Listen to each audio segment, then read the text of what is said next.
হযরত মুসা আলাইহিস সালাম বলেন, ফেরাউনের জেলের ভয় আমি করি না, আমাকে জেলের ভয় দেখায়া লাভ নাই, আমি আল্লাহ পাকের পয়গম্বর হযরত মুসা আলাইহিস সালাম। ফেরাউনের দলবল আছে, লোক লস্কর আছে, তার অস্ত্রের অভাব নাই।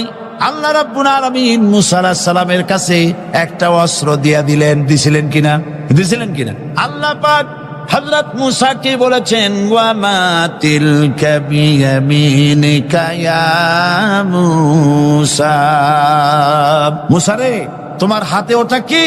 মুসা আলাইহিস সালাম বললেন, এটা লাঠি। আল্লাহ পাক বললেন, ফেলে দাও লাঠি। লাঠি ফালায় দিলেন, কি হয়ে গেল? হিয়া হাইয়াতুন তাসআ, লাঠি হয়ে গেল। এখন লাঠি পড়ে সাপ হয়ে গেল। সাপ দেখে নবী ওলি হোক, সাহাবী হোক আর আলেম হোক, সাপ দেখলে ভয় করে না মানুষের? মুসা আলাইহিস সালাম ভয় পেয়েছে। আল্লাহ রাব্বুল আলামিন হযরত মুসাকে শোনায় দিলেন, খুযহা ওয়া লা তাখাফ সানুঈদুহা সিরাতাহাল উলা, খুব ধরো, লা তাখাফ, ভয় পেও না।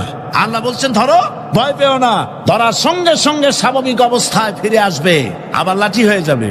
এখন আল্লাহ বলছেন ধরো। মুসা আলাইহিস সালাম কি ভয় পাওয়া উচিত হবে? মুসা আলাইহিস সালাম কি ভয় পাইছিলেন? কারণ হচ্ছে এই দুশমনের শক্তিটা খুব বড়ই দেখা যায়, মনে হয় যেন অনেক বড়, কি জানি কি। আল্লাহ পাক বলছেন, ইন্না কাইদাশ শায়তানে কানা দাঈফা, শয়তানের চক্রান্ত যতই তুমি মনে করো অনেক ষড়যন্ত্রের জাল বিস্তার হয়ে আছে, আল্লাহ কয় কিছুই না, দাঈফা, অত্যন্ত দুর্বল।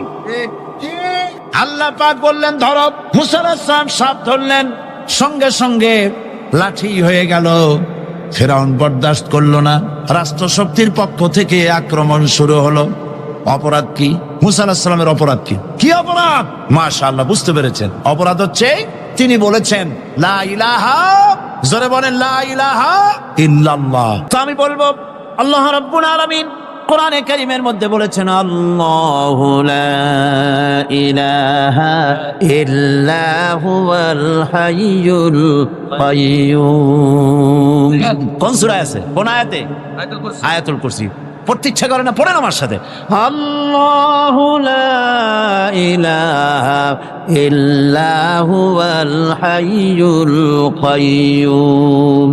আল্লাহ হচ্ছেন তিনি, যিনি ছাড়া কোনো উপাস্য নাই, কোনো ইলাহা নাই, কোনো মাবুদ নাই, যিনি ছাড়া আর কোনো ইবাদতের মালিক নাই।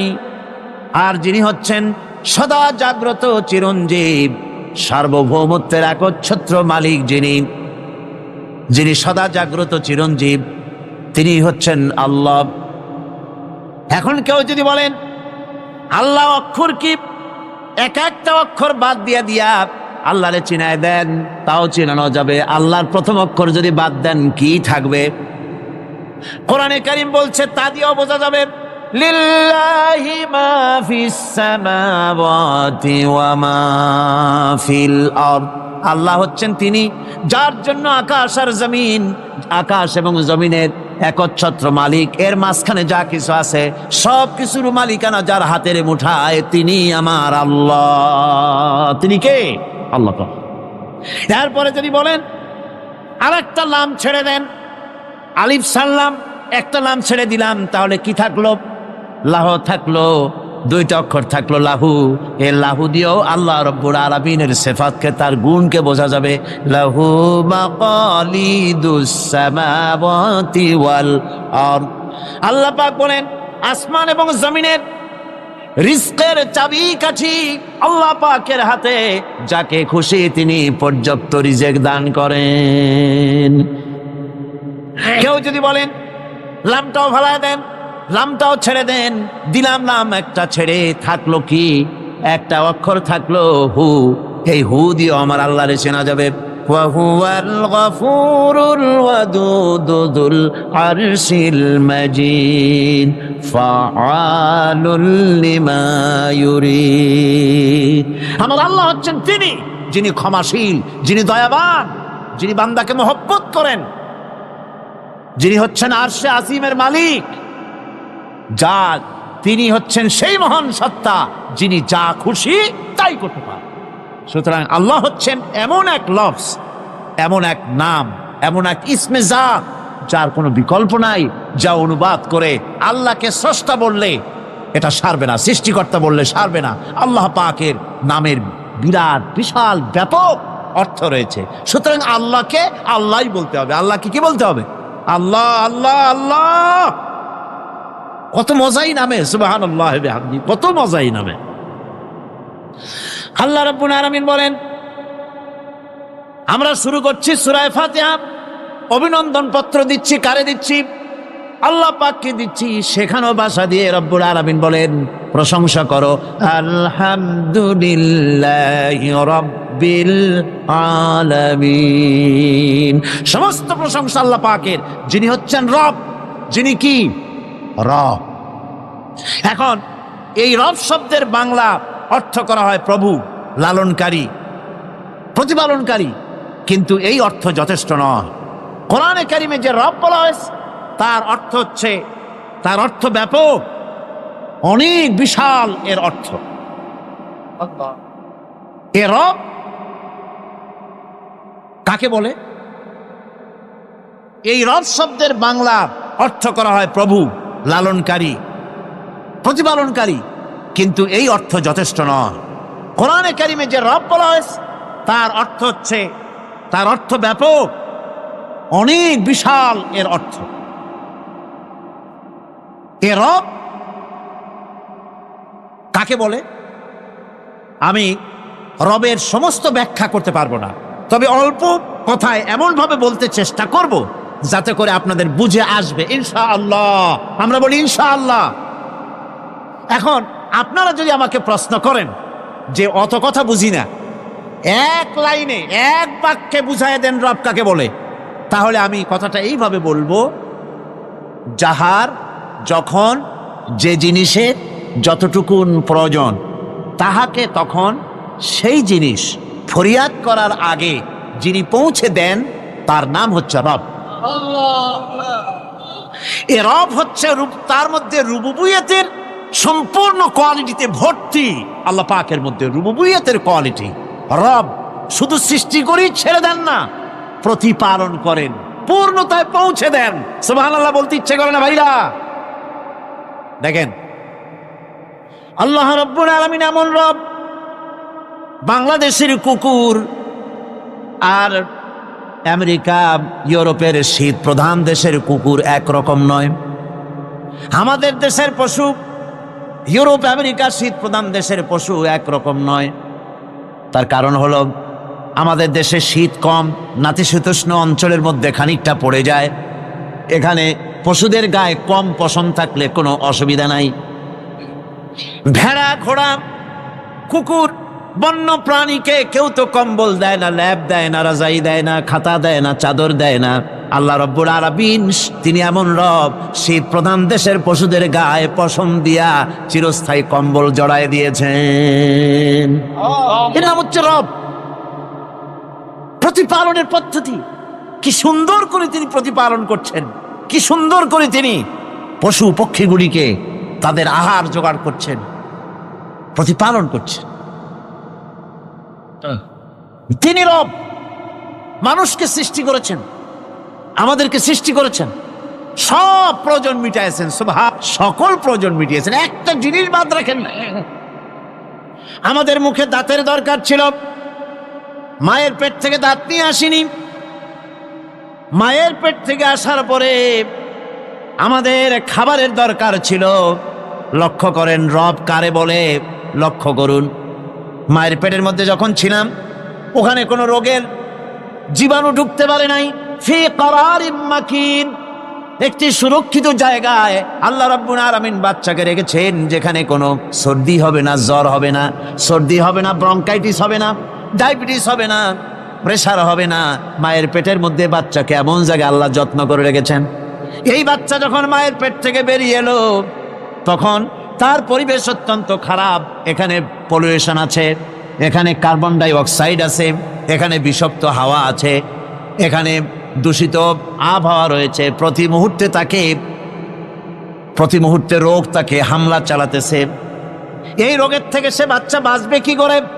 এজন্য রব্বুল আলামিন তিনি এমন রব, মায়ের বুকের মধ্যে যে খাবার তৈরি করলেন বাচ্চার, ওই খাবারের মধ্যে বাচ্চার ওষুধও আল্লাহ পাক বানায়া দিলেন। মায়ের বুকের দুধ শুধু দুধ নয়, এটা ওষুধ। সুবহানাল্লাহ। এটা খাদ্য, এটা ওষুধ, এটা ভিটামিন, এটা ক্যালসিয়াম, এটা কার্বোহাইড্রেট, যা দরকার বাচ্চার জন্য সব আল্লাহ মায়ের দুধের মধ্যে দিয়ে দিলেন। যতক্ষণ বাচ্চা পেটে ছিল দুধ ছিল ঘন, যখন বাচ্চা মায়ের পেট থেকে বেরিয়ে এলো দুধটা হয়ে গেল পাতলা। এই পাতলা দুধটা খাবে, ওষুধ আছে এর মধ্যে, ভিটামিন আছে, খাইতে যেন বিস্বাদ না হয় একটু মিষ্টি দিয়ে দিলেন আল্লাহ, যাতে বাচ্চা মুখ ফিরায় না নেয়, সেজন্য খাইতে চায়।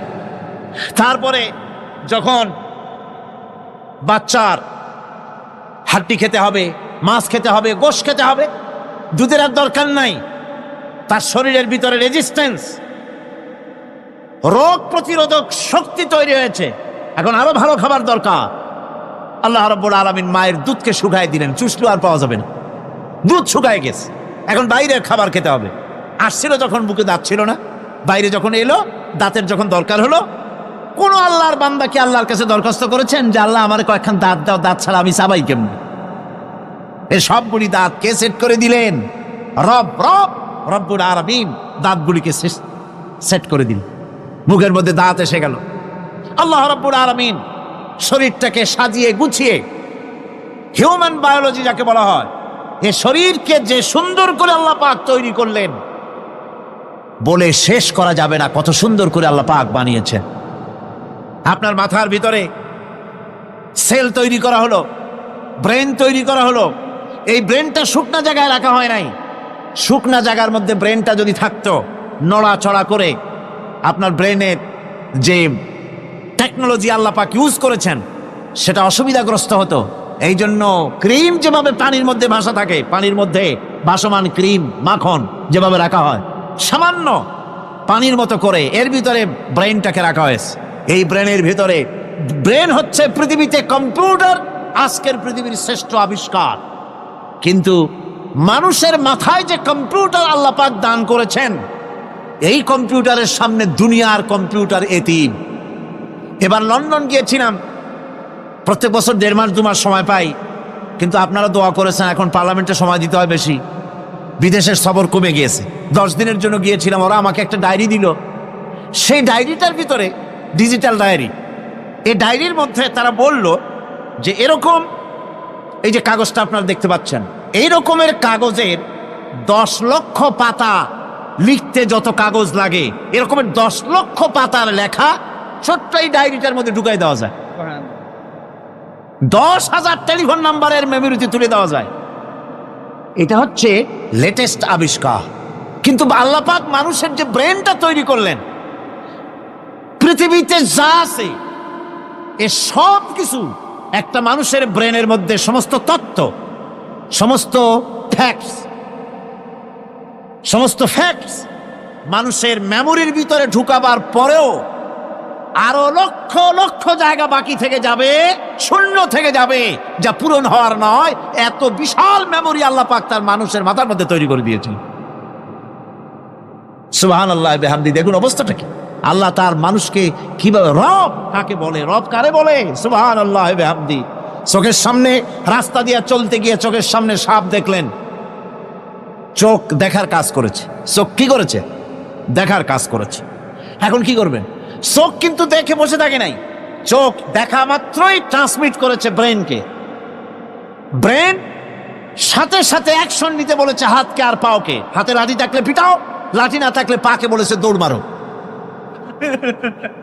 এই যে সাপ দেখলো, চোখ এটাকে পাঠাই দিল ব্রেনকে, ব্রেন পাঠাই দিল অ্যাকশনে হাতে আর পায়ে। এতে কিন্তু 1 সেকেন্ড সময় লাগে নাই, 1 সেকেন্ডের কয়েক লক্ষ ভাগের 1 ভাগের ভিতরেই মানুষ অ্যাকশনে এসে গিয়েছে। সুবহানাল্লাহ। এর নাম হচ্ছে রব। এর নাম কি? রব। তার অফুরন্ত সৃষ্টি। মানুষের হার্ট তৈরি করেছেন, চোখ তৈরি করেছেন। চোখে কিন্তু আমরা নেগেটিভ দেখি, চোখে আমরা কি দেখি? নেগেটিভ দেখি। এই নেগেটিভটা চোখ ক্যাচ করে ব্রেনের ভিতর থেকে পজিটিভ হয়ে কে বের করে দেয়? সুবহানাল্লাহ বিহামদি। কানে অসংখ্য শব্দ শুনি, কিন্তু কোনো শব্দ তো জড়ায় যায় না। অসংখ্য শব্দ আমরা শুনি, যেমন রেডিও। রেডিও ঘুরাচ্ছেন,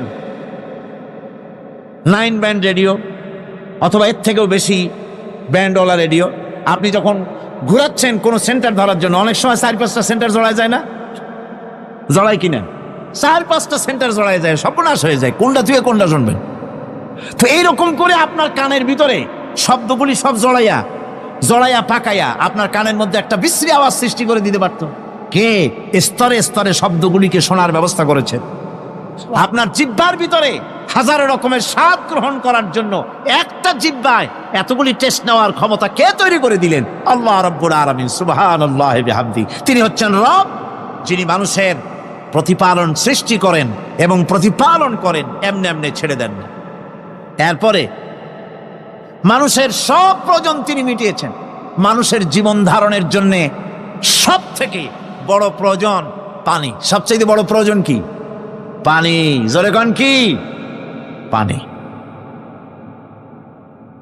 জীবনের জন্য পানি এবং আর্দ্রতা, এই দুটি জিনিস অপরিহার্য, এছাড়া জীবন বাঁচবে না। আমরা দেখতে পাই সমুদ্র ভরা পানি মজুদ আছে, লক্ষ্য করেন, সমুদ্র ভরা পানি মজুদ আছে, নদী খাল বিল ভরা পানি মজুদ আছে, কিন্তু এটাই তো যথেষ্ট নয়। রব হচ্ছেন তিনি, যিনি এই বিশাল বিশাল পানির মজুদ থেকে বাতাসকে যিনি বলেন, যিনি প্রতিনিয়ত বাষ্পীয় আকারে পানিগুলিকে সমুদ্র থেকে উত্থিত করেন, পানিগুলিকে উত্থিত করেন মহাকাশে। আল্লাহ পাক বলেন, আল্লাহুল্লাযী আরসালার রিয়াহা ফাতুসিরু সাহাবা। বাষ্প হয়ে পানিগুলি আকাশে উত্থিত হয় এবং মহাকাশে যাওয়ার পর এই পানিগুলি, লবণাক্ত পানিগুলি আল্লাহর মেশিনে সেগুলি মিষ্টি হয়ে যায়। জোরে কোন সুবহানাল্লাহ। পানিগুলি মিষ্টি হয়ে গেল, ওই মিষ্টি পানি আল্লাহ রাব্বুল আলামিন নাজিল করে দিলেন। এবার বৃষ্টি কণা কণা হয়ে পড়লো, ফোঁটা ফোঁটা বৃষ্টি। আল্লাহ খুঁজে দেখলেন বৃষ্টির ফোঁটাগুলি পৃথিবীর প্রতিটি কণা তালাশ করে তৃষ্ণার্ত কণাগুলিকে আল্লাহ পাক ভিজায় দিলেন। সেই জন্য তার নাম হলো রব। তিনি হচ্ছেন রব, প্রয়োজন মিটান। পানি সবচেয়ে প্রয়োজন বেশি, সেই পানি আল্লাহ পাক এভাবে সরবরাহ করলেন। জমিনের চারিদিকে নদী নালা রেখেছেন, জমিনকে আর্দ্র করেছেন, জমিনের ভিতরের পানি মিষ্টি করেছেন। টিউবওয়েল মারলে পরে, পাম্প করলে পরে ভিতর থেকে মিঠা পানি আল্লাহ পাক বের করে দেন। সুবহানাল্লাহ। এই মিষ্টি পানির ব্যবস্থা করেছেন। এরপরে তিনি ওই আল্লাহ পাক মিষ্টি পানির ব্যবস্থা করে বৃষ্টির মাধ্যমে পৃথিবীতে ফসল উৎপাদনের ব্যবস্থা করে দিলেন। পাক কোরআনে কারীমের মধ্যে বলেছেন, ওয়াজআলনা মিনাল মাই কুল্লা শাইইন হাই। পানি দ্বারাই আমি সব বস্তুকে সজীব রাখি। বৈশিষ্ট্যের দিক থেকে পানির রয়েছে অনেক গুণ, আশ্চর্য গুণ। পৃথিবীর ৭৫% হচ্ছে পানি। আকাশ থেকে অর্থাৎ চাঁদ থেকে যখন চাঁদে ভ্রমণকারীরা যখন ছবি তুলেছে, তো সেই ছবিতে ব্লু রং এসেছে বেশি, সবুজ এসেছে কম। সবুজ হলো গাছপালা, আর ব্লু হচ্ছে পানি। সমুদ্রের পানির রং হচ্ছে নীল। মানুষের শরীরের ভিতরে ৬০% পানি, গাছের মধ্যে রয়েছে পানি। পানি ছাড়া পৃথিবীর বাঁচার কোনো পথ নাই।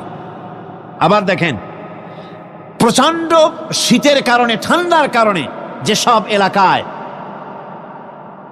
তাপমাত্রা হিমাঙ্কের নিচে এসে যায়, সেই সব দেশে সমুদ্রের পানি আর দরিয়ার পানিগুলি বরফ হয়ে যায়। এই বরফ যখন হতে থাকে, তখন পানি তার নিজের তাপকে নিচের দিকে ছুটতে থাকে। উপরের তাপ বরফ হয়ে যায় ঠান্ডা, আর নিচে তাপ বিচ্ছুরিত করে দিয়ে পানির ভিতরে যত জলজ প্রাণী আছে আর উদ্ভিদ আছে, সবগুলিকে বাঁচায় রাখার ব্যবস্থা আল্লাহ রাব্বুল আলামিন এভাবে করে থাকে। এবার আল্লাহ রাব্বুল আলামিন বলছেন, এই পানি ছাড়া মানুষ বাঁচে না, প্রাণী বাঁচে না। পানি এমন এক জিনিস, এমন এক নিয়ামত আমি দান করলাম। আল্লাহ পাক বলেন, কুল আরাআইতুম ইন আসবাহা মাউকুম গাওরান ফামান ইয়াতিকুম বিমাইন মাইন। বলো দেখি, সবে শুকাইয়া যদি যায় এই জমিনের পানি, তাহলে হেথায় তটনির ধারা কে দিবে সবারে আনি। এই পৃথিবীর নদী নালা খাল বিল জমিনের আভ্যন্তরীণ দিকে পানিগুলি যদি আমি আল্লাহ রাব্বুল আলামিন শুকায় দেই, তাহলে আমি আল্লাহ ছাড়া এমন কে আছে যে নতুন করে আবার পানির আমদানি করে দিতে পারে? আছে কেউ? আজ পানির শূন্যতা আমাদের দেশে দেখা যাচ্ছে। পানি আস্তে আস্তে কমে যাচ্ছে, আস্তে আস্তে পানি শেষ হয়ে যাচ্ছে। কি কারণে শেষ হচ্ছে এবং কি হলে পানি পাওয়া যাবে পরে বলা যাবে ইনশাআল্লাহ। তো জীবন ধারণের জন্য যেমন পানির প্রয়োজন, জীবন ধারণের জন্য তেমন বাতাসেরও প্রয়োজন। পানি ছাড়া তো কিছু সময় চলতে পারে, পানি এবং খাদ্য ছাড়া কিছু সময় চলতে পারে, কিন্তু বাতাস ছাড়া তো এক মুহূর্ত চলে না, ঠিক কিনা? বুঝেন কিনা কথা? বাতাস ছাড়া এক মুহূর্ত চলতে পারে না। অথচ আল্লাহ রাব্বুল আলামিন এই বাতাস দিয়ে গোটা আকাশকে, শূন্য জায়গাগুলি বাতাস দিয়ে ভরে রেখেছেন, যাতে করে কারো বাতাসের কোনো অসুবিধা না হয়, শ্বাস করতে কোনো কষ্ট না হয়। প্রাণী জগৎকে বাতাস দিয়ে বাঁচিয়ে রাখার জন্য আল্লাহ পাক মহাশূন্যকে এভাবে সব এলাকা বাতাস দিয়ে ভরে রেখেছেন। এই জন্য তার নাম হচ্ছে রব। এটাই হচ্ছে রুবুবিয়তের নমুনা। আমার ভাইয়েরা, আল্লাহ রাব্বুল আলামিন পানি দিলেন, বাতাস দিলেন, খাদ্যের ব্যবস্থা করে দিলেন। শস্য শ্যামল এলাকায় আল্লাহ পাক সব জায়গাগুলিতে শস্য শ্যামল হোক অথবা উষর ধূসর মরুভূমি হোক, সারা পৃথিবী জুড়ে আল্লাহ রাব্বুল আলামিন খাবারের দস্তরখান বিছায় রেখেছেন। ওয়ামা মিন দাব্বাতিন ফিল আরদি ইল্লা আলাল্লাহি রিজকুহা। এই পৃথিবীর বুকে এমন কোন বিচরণশীল জীব নাই যেই জীবের রিজকের দায়িত্ব আমি আল্লাহ আমার নিজ হাতে গ্রহণ করি নাই। জোরে বলেন সুবহানাল্লাহ। সব রিজেক আমি ছড়ায় রেখেছি বিশ্বজুড়ে সর্বত্র। আল্লাহ পাক বলছেন, ফালইয়ানজুরিল ইনসানু ইলা তাআমিহি আন্না সাবাবনাল মাআ সাব্বা সুম্মা শাকাকনাল আরদা শাক্কা ফাআমবাতনা ফিহা হাব্বা। আল্লাহ পাক বলছেন, মানুষের উচিত নিজ খাদ্যাদির দিকে লক্ষ্য করা, নিজের খাদ্যের দিকে লক্ষ্য করা। যেহেতু এই খাদ্য প্রতিদিন তার সামনে আসে, এদিকে তার লক্ষ্য করা উচিত। আমি প্রথমে জমিনের উপরে পানি বর্ষণ করি, পরে জমিনকে দীর্ণ বিদীর্ণ করি, এরপরে জমিনের ভিতরে উর্বরা শক্তি আমি দান করি। কে বলতেছেন কথা? আল্লাহ পাক বলছেন। এরপরে আমি নানান জাতের ফসল ফলন তোমাদের জন্য আমি দান করে দেই। খাদ্যের দিকে নজর করতেই জন্য আল্লাহ পাক বলেছেন, মানুষ চতুর্দিক থেকে তো চোখ ফিরাতে পারে, মুখ ফিরাতে পারে, কিন্তু খাদ্যের দিকে তার নজর করতেই হয়। সকালে, দুপুরে, বিকালে, রাত্রে সব সময় তার সামনে খাবার আছে। আল্লাহ পাক বলেন, খাবারের দিকে একটু নজর করো, কেমন ভাবে কি সুন্দর করে খাবারগুলি তৈরি করে দিয়েছি, শুরু কিভাবে হলো, পরিপক্ক কিভাবে হলো, সেদিকে তোমরা লক্ষ্য করো। সে লক্ষ্য তো করা নাই, সমানে খায়, বিসমিল্লাহ বলে না, আলহামদুলিল্লাহ বলে না, পাইকারি দরে খাইতেই থাকে। আল্লাহ পাক বলছেন, খাদ্যাদির দিকে লক্ষ্য করো। এই যে চাউল তোমরা খাচ্ছ, আটা খাচ্ছ, গম খাচ্ছ, মাছ খাচ্ছ, গোশ খাচ্ছ, তাম পৃথিবীর সমস্ত বিজ্ঞানীরা একত্রিত হয়ে একটা চাউল বানাইতে পারবে? জোরে কোন পারবে? না পারবে। পারবে? প্লাস্টিকের চাউল খাবে আর কলেরা হয়ে মরবে। পৃথিবীর সমস্ত বিজ্ঞানীরা একত্রিত হয়ে একটি চাউল বানাতে পারবে না, একটা ডিম বানাতে পারবে না। পারবে একটা ডিম বানাতে? পারবে না। বিজ্ঞানীদের প্রশংসা আমরা করি, হ্যাঁ করি, বিজ্ঞানীরা অনেক কিছু বিশ্বকে উপহার দিয়েছে, কিন্তু মূল রবের কাছে আমরা যাই না, তাকে চিনতেও পারি না, সেখানে যাই না। বিজ্ঞানীরা কি করেছে? আল্লাহর বানানো জিনিসগুলি তারা ডিজাইন করেছে। ডিজাইন করতে তো নিষেধ নাই, আর ডিজাইন করাই যায়, সৃষ্টি করতে পারে না। বিজ্ঞানীরা সৃষ্টি করে নাই, ডিজাইন করেছে। কিরকম? আল্লাহ পাক চাউল তৈরি করেছেন। চাউল তৈরি করেছে কে? বলেন না সবাই। এখন আপনারা সেই চাউল দিয়ে পিঠা বানান, পায়েস বানান, সেই চাউল দিয়ে ভাপা পিঠা, আরো কি যেন খায় চট্টগ্রামে রস দিয়ে, ওটাকে কি কয়? ধুই পিঠা না কেন? ধোঁয়া পিঠা। তো এইভাবে করে আপনি ডিজাইন তৈরি করছেন, আটা দিচ্ছে, আল্লাহ পাক আটা তৈরি করেছেন, গম দিয়েছেন, এই আটা দিয়ে গোলগোল্লা তৈরি হচ্ছে, এর দ্বারা রুটি তৈরি হচ্ছে, এর দ্বারা অসংখ্য রকমের সিমাই টিমাই ইত্যাদি দিয়ে, লাচ্ছা সিমাই, নানান রকমের সিমাই আপনি ডিজাইন করেন, অসুবিধা নাই। আল্লাহর তৈরি করা কাঠ দিয়ে ফার্নিচার তৈরি হচ্ছে, টেবিল হচ্ছে, চেয়ার হচ্ছে, গোষ্ঠী শুদ্ধ হচ্ছে, আল্লাহর তৈরি করা লোহা দিয়ে মাইক হচ্ছে, স্ট্যান্ড গান হচ্ছে, ব্রেন গান হচ্ছে, তারপরে প্লেন হচ্ছে। তাহলে আমি বলতে চাইলাম, বুঝাতে চাইলাম, সমস্ত জিনিস এর স্রষ্টা কে? জোরে বলেন কে? বিজ্ঞান শুধু এগুলিকে এক জায়গায় করে অ্যাসেম্বল করেছে, এগুলিকে এক জায়গায় করে এক একটা রূপ দিয়েছে। এখানে বিজ্ঞানের কৃতিত্ব আছে ঠিক, কিন্তু আপনারাই বলেন, লোহা যদি আল্লাহ তৈরি না করতেন এই মাইক তৈরি হতো, রাইফেল তৈরি হতো? আর রাইফেল যদি নাই হতো তাহলে কারাগারের বন্দীগুলো মারতেন কি দিয়া? রাইফেল যদি না হতো যুদ্ধ করতেন কি দিয়ে? ঠিক কিনা? যত মারামারি ইত্যাদি যা কিছু হচ্ছে, তো শুধু মারামারির জন্যই তো আল্লাহ লোহা বানান নাই। লোহার সবচাইতে বড় প্রয়োজন হচ্ছে জমিন কর্ষণ করা, জমিন চাষ করা। এই জমিন চাষের জন্য লাঙ্গল দরকার, শাবল দরকার, খন্তা দরকার, কোদাল দরকার। এই লোহার দামকেও আল্লাহ পাক এত লোহা বেশি দিয়েছেন, যার জন্য লোহার দাম কম। সোনা কম দিয়েছেন, যেহেতু সোনার প্রয়োজনীয়তা কম, লোহার প্রয়োজনীয়তা বেশি, এই জন্য লোহা বেশি দিয়েছেন, দামটা কমে গেছে, যার জন্য আপনার আমার জন্য কিনে ব্যবহারটা সহজ হয়েছে। কথা ঠিক কিনা বন্ধুগণ?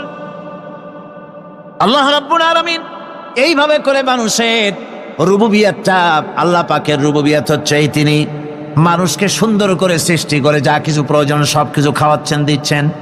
সে আল্লাহ পাক প্রশ্ন করছেন, কুল মান ইয়ারযুকুকুম মিনাস সামাই ওয়াল আরদ আম্মান ইয়ামলিকুস সামআ ওয়াল আবসারা ওয়া মান ইয়াখরুজুল হাইয়্যা মিনাল মাইয়িতি ওয়া ইউখরিজুল মাইয়িতা মিনাল হাইয়্য। আকাশের প্রশস্ত বুক থেকে এবং জমিনের এই প্রশস্ত বুক থেকে কে রিজেক, তোমাদের খাদ্যকে উৎপাদন করে? কে নির্জীব থেকে সজীবকে বের করেন? আর কে সজীবকে নির্জীবে পরিণত করেন? তিনি কে? তিনি হচ্ছেন আল্লাহ পাক। আল্লাহ পাক বলছেন, এই প্রশ্ন যদি তাদেরকে করা হয় তো তারা কি বলবে? আল্লাহ পাক বলেন, ওয়ামান ইউদাব্বিরুল আমরা ফাসায়াকুলুনা আল্লাহ ফাকুল আফালা তাত্তাকুন। হে নবী, এদেরকে প্রশ্ন করুন। এদেরকে যদি প্রশ্ন করা হয় এই পৃথিবীর সুন্দর পরিচালনা পদ্ধতি কে করেন, তাহলে তারা এক কথায় বলবে, নিজের থেকেই বলবে আল্লাহ। কে করছেন? সবকিছু আল্লাহ। আল্লাহ পাক বলেন, নবী তাহলে তাদেরকে বলেন, এ কথা জানার পর, এ কথা বোঝার পরেও কেন তারা ঔদাসীন্যতা দেখাচ্ছে? কেন তারা গাফিল হয়ে যাচ্ছে? কেন তারা আল্লাহ পাককে ভয় করে তার পথের অনুসারী হচ্ছে না? যে আল্লাহ রাব্বুল আলামিন এত কিছু করছেন, তিনি তার পরিচয় সম্পর্কে বলে দিচ্ছেন, ফাযালিকুমুল্লাহু রাব্বুকুমুল হক ফামাযা বা'দাল হক ইল্লাদ দালাল। নিশ্চয়ই এসবের মূলে রয়েছেন তোমাদের রব, আমাদের আল্লাহ, আমাদের রব। সুতরাং উজ্জ্বল সত্য প্রকাশিত হওয়ার পর গোমরাহি ছাড়া আর কিছুই বাকি থাকে না। সুতরাং যারা সত্যের পথের অনুসরণ করতে চায়, রবকে চিনতে হবে, আল্লাহ পাককে জানতে হবে এবং তাকে অনুসরণ করতে হবে, তাকে রব হিসাবে চিনতে হবে। আমার বন্ধুগণ, এটা হচ্ছে সেই রুবুবিয়াত ইলাহি যার দিকে হযরত মূসা আলাইহিস সালাম ইঙ্গিত করেছিলেন ফেরাউন যখন তাকে প্রশ্ন করেছিলেন, ফামান রাব্বুকুমা ইয়া মূসা। হে মূসা, তোমাদের দুজনের রব কে? তোমাদের রব, তোমাদের প্রভু কে? তিনি জবাব দিলেন, রব্বুনাল্লাযী আ'তা কুল্লা শাইইন খালকাহু সুম্মা হাদা। রব হচ্ছেন আমাদের তিনি, যিনি নাকি আমাদের প্রতিপালক, আমাদেরকে সৃষ্টি করেছেন এবং আমাদেরকে হেদায়েত দিয়েছেন, সঠিক পথের দিশা দিয়েছেন। এখানে হেদায়েত হচ্ছে, এখানে হেদায়েত শব্দের অর্থ হচ্ছে সৃষ্টি শুধু করেন নাই, তাকে চলার, তার খাদ্য অনুসন্ধানের, তাকে বেঁচে থাকার সবকিছুর উপকরণ এর কমন সেন্স, এর সাধারণ জ্ঞান আল্লাহ পাক তার সাথে দিয়েছেন, তিনি হচ্ছে রব। আচ্ছা, একটা দৃষ্টান্ত দেই। এই হেদায়েতটা কি? এই হেদায়েতটা হচ্ছে, আপনাদের বাড়িতে যদি কারো বিড়াল থাকে, বিড়াল, বিড়াল বোঝেন তো না কি বলে এখানে? বিড়াল, বিলাই নাকি বলে, বিড়াল। এই বিড়াল যদি আপনাদের কারো বাড়িতে থাকে, তো বিড়ালের প্রসবকালীন অবস্থা দেখবেন, বিড়ালের প্রসব হবে, বাচ্চা দেবে। বিড়াল তখন ঘরের মধ্যে পেরেশান হয়ে ঘুরতে থাকে, একটা নিরাপদ জায়গা খোঁজে, একটা নিরাপদ জায়গা খোঁজে। প্রসব করার 2-3 দিন আগের থেকে খুঁজতে থাকে তার জন্য নিরাপদ জায়গা কোনটা। এরপরে খুঁজতে খুঁজতে প্রসবের দিন সে সত্যিকারের ঘরের মধ্যে সবচাইতে কোনা কানা জায়গা যেটা, সেই রকমের একটা নিরাপদ জায়গা সে বেছে নিল। এরপরে বাচ্চা হলো। বাচ্চা হওয়ার পর এই বাচ্চার উপরে কেউ যেন আক্রমণ না করে, শত্রু যেন তার জায়গাটিতে না আসে, এই জন্য বাচ্চাটার ওর তো হাত দিয়ে মায়ের মতো কোলে নিতে পারে না, সে আস্তে করে ঘাটটা কামড়ায় ধরে যাতে করে বাচ্চা ব্যথা না পায়। ওইভাবে করে ঘাড় কামড়ায় ধরে, আজকে এই সিঁড়ির নিচে, কালকে ওই খাটের নিচে, পরশুদিন এই আলমারির কোনায়, এইভাবে বাচ্চাগুলি সরায় সরায় রেখে বাচ্চাকে প্রতিপালন করে। এই বিড়ালের হেদায়েত দিলটা কে? যিনি দিলেন তার নাম রব, তিনি হচ্ছেন রব্বুল আলামিন। সন্তান প্রতিপালনের ব্যবস্থা শুধু দুনিয়ার মানুষকেই দেন নাই, প্রাণী জগৎকেও দিয়েছেন। সুবহানাল্লাহ। বলেন বলেন, মুরগির বাচ্চা হলো, ডিমের থেকে বাচ্চা বেরোলো, এই বাচ্চাগুলি হয়েছে গতকাল, আজকে বাচ্চাগুলি আদার খাচ্ছে মায়ের সাথে। হঠাৎ করে একটা চিল এলো আর ওর মা একটা সিগন্যাল মারলো, সাথে সাথে বাচ্চাগুলি দৌড়াইয়া এমন পলান দিল, আপনি তো ভালো একাদশীর বাপেও তালাশ করে পাবে না যে মুরগির বাচ্চা পলাইল কই। এখন ওই বাচ্চাটিকে এই সিগন্যাল সম্পর্কে কে অবহিত করলো যে এইরকম একটা আওয়াজ শুনলে এটা ভীতির আওয়াজ, এটা সাইরেন, এটা বিপদ সংকেত, এটা ডেঞ্জার সিগন্যাল, এটা শুনলে দেখলে তাড়াতাড়ি করে আত্মগোপন করবা। কে শিখাইলো? কে শিখাইলো? আল্লাহ পাক শিখাইছেন। এখন এক শ্রেণীর বুদ্ধিজীবী তারা আবার উল্টা কথা কয়। তারা বলে কি? তারা বলে যে মুরগি বাচ্চা, এই বাচ্চা যে দৌড় মারলো, এখানে আল্লাহ এইসব কিছু নাই, নাউযুবিল্লাহ মিন যালিক। তো এখানে কি আছে? কয় যে এখানে বিষয়টা হলো এই যে এই মুরগি আর মোরগ, ওর বাপ মা, এই দুজনের মধ্যে আছে সিলের ভয়, আছে শিয়ালের ভয়। ওই ভয় ওদের মধ্যে ছিল, এই মা বাপের ক্রসের মাধ্যমে বাচ্চা আসছে, কাজী ওই ভয়, বাপের যদি কোনো রোগ থাকে, মায়ের রোগ থাকে, তো এগুলি তো বাচ্চার মধ্যেও ঢোকে। তো ভয় হোক, সুখ হোক, দুঃখ হোক, এই অনুভূতি স্বাভাবিক প্রক্রিয়ার মাধ্যমে বাচ্চার মধ্যে ঢুকছে, আর সিল দেখে আওয়াজ শুনে সে আত্মগোপন করেছে। এইটা আমি পড়িয়া আমি আমার আলোচনা এক জায়গায় বললাম বুদ্ধিজীবীদের উদ্দেশ্যে, যদি সত্যিই তাই হয়, মোরগ আর মুরগি মা বাবার মধ্যেই ভয় আছে বলে বাচ্চার মধ্যেই ভয় ঢুকছে, সেই জন্য সে আত্মগোপন করছে, তাহলে আবার মানুষের ব্যাপারে কথাটা আনি, মানুষেরা সাপেরে ভয় করে না মহব্বত করে? কথার জবাব দিলে না, যখন তখন মনে হয় আপনারা সাপ বুঝি ভালোবাসেন। সাপ আমরা সকলেই ভয় পাই, মায়ও ভয় পায়, বাবাও ভয় পায়। এই মায়ের গর্ভে সন্তান এসছে, সন্তানের বয়স 2 বছর, 2.5 বছর, ঘরের মধ্যে কেউ ছিল না, ঘরের মধ্যে একটা সাপ আসছে, একটা সুন্দর সাপ, দেখতে সুন্দর, কিন্তু সে সাপে কামড়ালে মানুষ মরে যায়। ওই সাপটা মাথা উঁচু করে ফোনা ধরেছে, এই বাচ্চাটা কি সাপ দেখে দৌড় মারবে, না বাচ্চাটা ওই সাপটাকে ধরার জন্য সে এগিয়ে যাবে? কোনটা করবে? এগিয়ে যাবে। তাহলে মা বাপের ভয়, তাদের মা বাপের রক্তের মধ্যে, শিরার মধ্যে, সব জায়গায় সাপের ভয়, তার মাধ্যমে বাচ্চা এসে ওই বাচ্চার মধ্যে সাপের মহব্বত হইল কেন, ভয় হইল না কেন বাচ্চা অবস্থায়? সুবহানাল্লাহ। আমার বন্ধুগণ, মুরগির বাচ্চাকে হেফাজত করার জন্য বুদ্ধিমান প্রাণী মানুষ তার কাছে নাই বলে আল্লাহ রব্বুল আলামিন তারে বাচ্চা অবস্থা থেকে বোঝার তৌফিক দিয়েছেন কোনটা ভয়ের আওয়াজ, কোনটা হলো বিপদের আওয়াজ। মানব সন্তানের প্রতিপালন করার জন্য তার মার বাবা আছে বলে ওই রকম করে পশুদের মতো আল্লাহ বানান নাই, তাকে হেফাজত করার জন্য মা বাপ আছে বলে এই দায়িত্ব আল্লাহ পাক মা বাপের উপরে ছেড়ে দিয়েছেন। মা বাপ তাকে হেফাজত করে। রুবুবিয়তের প্রতিপালন, হেদায়েতের এই প্রতিপালন আল্লাহ পাক মানুষকে এভাবে করে তাদেরকে হেদায়েত দিয়েছেন, তার পথের চলার দিশা দিয়েছেন। পিঁপড়ার খাদ্য সংগ্রহের ব্যাপারটা দেখেন, পিঁপড়ার আছে দারুণ ঘ্রাণ শক্তি, কোথায় খাবার? 5 তলায় আপনি মিষ্টি খাচ্ছেন, রসগোল্লা থুয়ে দেন, তারপরে দেখেন কোন জায়গায় দিয়ে পিঁপড়া এসে জমের খাওয়া খায়, ঠিক কিনা? দেখেন তার কত তীব্র ঘ্রাণ শক্তি, সেখানে চলে যাচ্ছে। তাকে হেদায়েত দেওয়া হয়েছে, তাকে ঘ্রাণ শক্তি দেওয়া হয়েছে। চিল, শকুন, ঈগল কোথায় থাকে বুঝেন না? মহাশূন্যে 3 থেকে 3.5 মাইল উপরে শকুন, বাজ, ঈগল উঠতে থাকে। খাবে কি? ওখানে তো তার খাবার ছড়ানো নেই।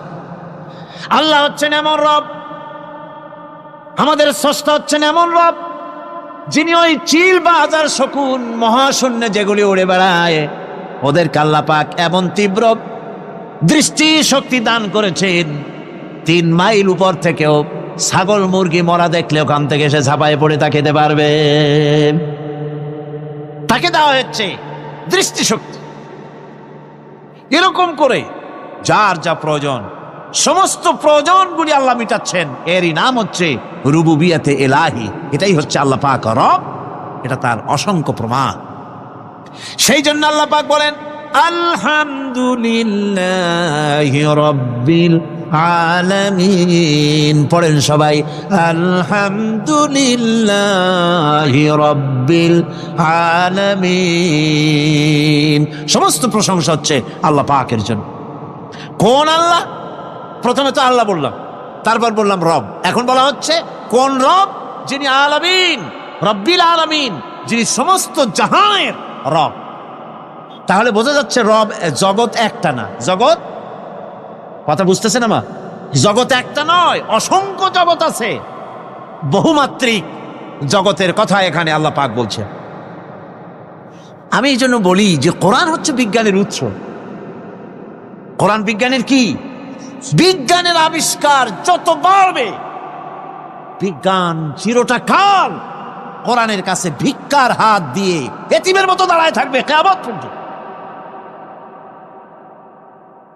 আজ পৃথিবীর বিজ্ঞানীরা বলছে জগৎ সম্পর্কে, আমরা মনে করছি এই পৃথিবীটাকে, আমাদের কাছে তো জগৎ দুইটা। কয়টা জগৎ? একটা জগৎ হলো এইটা, ইহ জগৎ আর পরজগৎ, এছাড়া আর কিছু জানি না। এই দুইটাই জগৎ আমাদের কাছে। এখন দেখেন বিজ্ঞানীরা কি বলছে। বিজ্ঞানীরা বলছেন সৌরজগতে শুধু আমাদের সৌরজগৎটাই শেষ না, অসংখ্য সৌরজগৎ আছে মহাশূন্যে, অসংখ্য সৌরজগৎ। পৃথিবীর প্রতি 4 বিলিয়ন মানুষ যদি এক একটা সৌরজগৎ দখল করে, তাতেও সৌরজগৎ শেষ হবে না। আরো সহস্র সহস্র বিলিয়ন বিলিয়ন সৌরজগৎ আরো ফাঁকা পড়ে থাকবে। এত সৌরজগৎ আল্লাহ সৃষ্টি করেছেন। এই মহাশূন্যে বহুমাত্রিক জগতের কথা আল্লাহ পাক এখানে বলেছেন। এই পৃথিবী একটা জগৎ, এই মাটির তলে আছে আর এক জগৎ, সমুদ্রের ভিতরে আছে পানির তলার আর এক জগৎ। আর মহাশূন্য যে কি তা আপনার মাথায় শূন্য হয়ে যাবে চিন্তা করতে করতে। এই জন্য বিজ্ঞানীরা, বড় বড় বিজ্ঞানী, এরা কিন্তু নাস্তিক হয় না। বর্তমান বিজ্ঞানীরা চিন্তা করে গবেষণা করে খেয়েই হারিয়ে ফেলছে মহাশূন্যকে দেখে। যেখানে আছে গ্যালাক্সি, যেখানে আছে মিল্কি ওয়ে, যেখানে রয়েছে অসংখ্য তারকা, এই পৃথিবীটা মহাশূন্য আল্লাহ যেভাবে তৈরি করেছেন, সেই তুলনায় এই পৃথিবী একটা মার্বেলের চাইতে খুব বেশি একটা বড় কিছু হয় বলে মনে হয় না। পৃথিবী যদি হয় একটা মার্বেলের মতো, তাহলে আমরা যে মানুষ, আমাদের অস্তিত্ব কোথায় চিন্তা করেন। এবার মহাশূন্যে চলেন। মহাশূন্য সে কি বিশাল মহাশূন্য। একটা তারকা থেকে আর একটা তারকায় যদি যেতে হয়, তাহলে সহস্র সহস্র বিলিয়ন বছরের দরকার হবে। কি বছর? এ দুনিয়ার বছর না, আলোকবর্ষ, লাইট ইয়ার। আলো চলে প্রতি সেকেন্ডে কত? 1,86,000 মাইল। এই 1,86,000 মাইলের সেকেন্ড, এর মিনিট, এর ঘন্টা, এর দিন, এর মাস, এর বছর, এই আলোকবর্ষ। সহস্র সহস্র আলোকবর্ষ পার হয়ে যাবে এক তারকা থেকে আর এক তারকায় পৌঁছানো সুকঠিন। এ ধরনের অসংখ্য তারকা আল্লাহ পাক তৈরি করে রেখেছে। সূর্য হচ্ছে পৃথিবীর চাইতে 13 লক্ষ গুণ বড়। এরকম সূর্য বিজ্ঞানীরা এখন বলছে, আগে বলতো 1 কোটি সূর্যের চাইতে বড় তারকা, এখন বলতেছে এই রকমের পৃথিবীর চাইতে 13 লক্ষ গুণ বড় যে সূর্য, এরকম 3 কোটি সূর্য খাইয়া ফেলাইতে পারে। এরকম সহস্র সহস্র তারকা এক একটা গ্যালাক্সির ভিতরে আল্লাহ পাক তৈরি করে গেছেন। এখন মনে হচ্ছে যে এই তারকাগুলি বড়, না, এই তারকাগুলির চাইতে আবার বড় জিনিস কি, সেটাকে বলা হয় ব্ল্যাক হোল। সেটাকে বলা হয় ব্ল্যাক হোল, অন্ধকার কূপ। ব্ল্যাক হোল আবার ম্যান হোল বুঝবেন না, কিন্তু ম্যান হোলের ঢাকনা চুরি হয় যেমন। তবে একটা দৃষ্টান্ত আপনি বুঝতে পারেন, রাস্তায় রাস্তায় যেমন অসংখ্য ম্যান হোল আছে, ওই রকম করে মহাশূন্যে অসংখ্য ব্ল্যাক হোল আছে, একটা দুইটা না, অসংখ্য। এই ব্ল্যাক হোল আবার দেখা যায় না, অদৃশ্য ব্ল্যাক হোল। এই ব্ল্যাক হোলগুলো কি? এগুলি কোরআনে কারীমের মধ্যে আল্লাহ পাক বলেছেন, ফালা উকসিমু বিমাওয়াকিন নুজুম, ফালা উকসিমু বিমাওয়াকিন নুজুম, শপথ সেই পতনের স্থানের যেখানে নক্ষত্রসমূহ ধ্বংস হয়ে যায়, ধ্বংসপ্রাপ্ত হয়, কসম সেই স্থান সময়ের। সুবহানাল্লাহ। এই অন্ধকার কূপের, এই অন্ধকূপের কসম করছেন আল্লাহ পাক। সে অন্ধকূপটা কি? সেই ব্ল্যাক হোলটা কি? সেই ব্ল্যাক হোল হচ্ছে ওই যে তারকার কথা বললাম, যে সূর্য খাইতে পারে, 3 কোটি সূর্য খাইতে পারে, এই রকমের তারকাগুলি ঘুরতে ঘুরতে কোনো এক কারণে যখন সে ব্ল্যাক হোলের রেঞ্জের মধ্যে এসে যায়, তখন ব্ল্যাক হোল ওকে এমন ভাবে চুষে হজম করে ফেলে, যেমন বাচ্চা চকলেট চুষা খাইয়া ফেলায়, এইরকম ব্ল্যাক হোলগুলি অত বড় তারকাগুলি খাইয়া চুষা শেষ করে ফেলে দেয়। সুবহানাল্লাহি বিহামদিহি। বিজ্ঞানীরা বলেছেন, আমাদের এই পৃথিবীটা, আল্লাহ না করুন কখনো, আমাদের এই পৃথিবীটা যদি কোনো ব্ল্যাক হোলের আওতায় পড়ে, ওর রেঞ্জে আসে, তাহলে মাত্র 2 সেন্টিমিটারের মধ্যে পৃথিবীটা তার ঘনত্ব লাভ করে ব্ল্যাক হোলের মধ্যে অদৃশ্য হয়ে যাবে, হারায় যাবে, অস্তিত্ব থাকবে না। আল্লাহ পাক, আশ্চর্য লাগে আমার, বিজ্ঞানের বইপত্র যখন পড়ি আমার কাছে আশ্চর্য লাগে।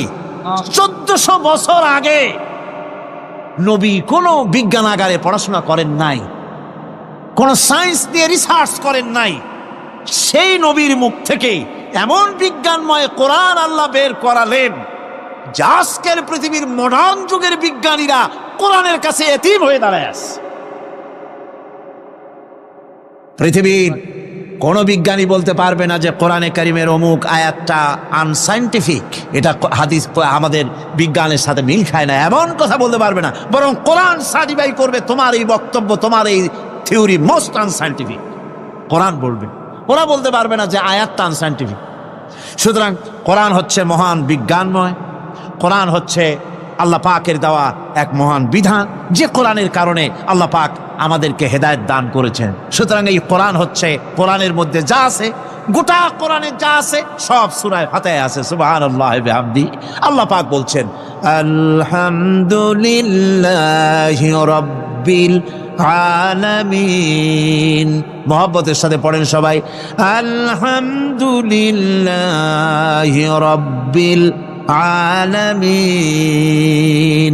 সমস্ত প্রশংসা, যাবতীয় প্রশংসা সে আল্লাহ পাকের, যিনি তামাম জাহানের পালনেওয়ালা রব। ইনশাআল্লাহ বাকি কথা আগামীকাল বলবো ইনশাআল্লাহ। সকালে বলেন ইনশাআল্লাহ।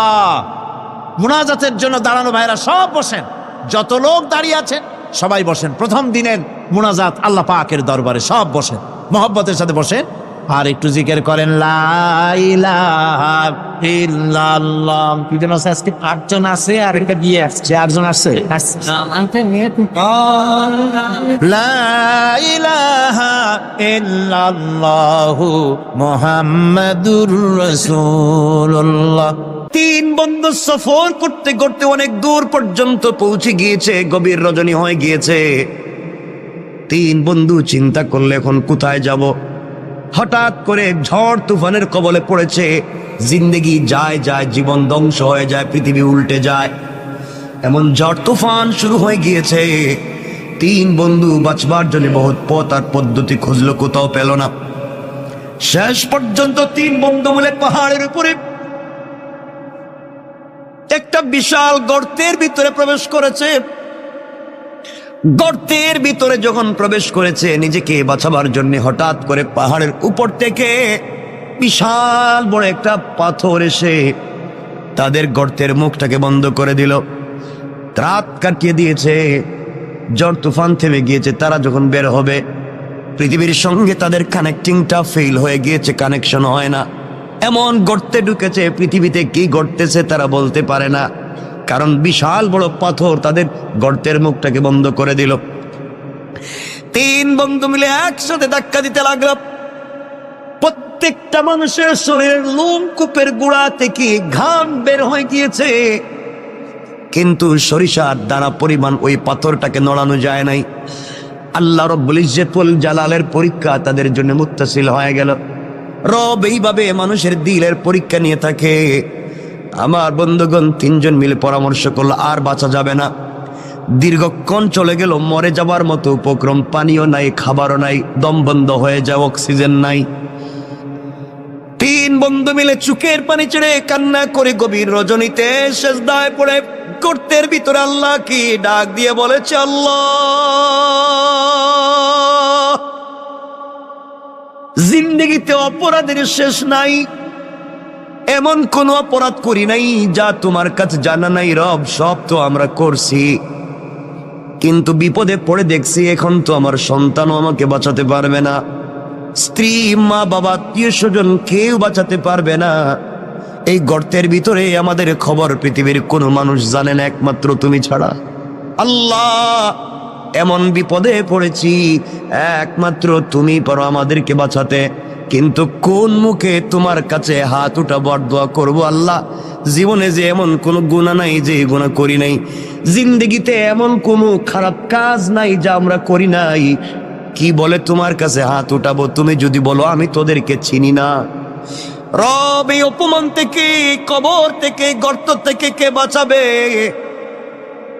তিনজন মিলে পরামর্শ করে সিদ্ধান্ত নিয়েছে, আমাদের জিন্দেগিতে যদি এমন একটা কাজ থাকে রে, যেই কাজটা একমাত্র আল্লাহরে সন্তুষ্ট করবার জন্য করছিলাম, পৃথিবীর কোন মানুষকে দেখাবার জন্য করি নাই, এমন যদি কারো জীবনে একটা মাত্র কাজ থাকে, কয়টা? সবাই বলা লাগবে কয়টা? এমন কি আমাদের জিন্দেগিতে যদি একটা মাত্র ভালো কাজ থাকে যেটা একমাত্র রবকে সন্তুষ্ট করবার জন্য করেছি, আজকে ওই কাজের ওসিলা নিয়ে রবের কাছে চাইব। রব তো বলেছে সরিষার দানা পরিমাণ ভালো কাজ করলেও তিনি কল্যাণ দেন, উপকার দেন, ফিডব্যাক দেন। আজকে একটু দেখি না, আমরা তো গুনাহ করছি কিন্তু কোন জিন্দেগিতে ভালো কাজ আসেনি। তিন বন্ধুর এক বন্ধু বলছে, বাইরে আমার জীবনে একটা ভালো কাজ আছে। এই বলে ওই বন্ধু সেজদায় পড়ে চোখের পানি চলে কান্না করে ডাক দিয়া বলেছে, আল্লাহ,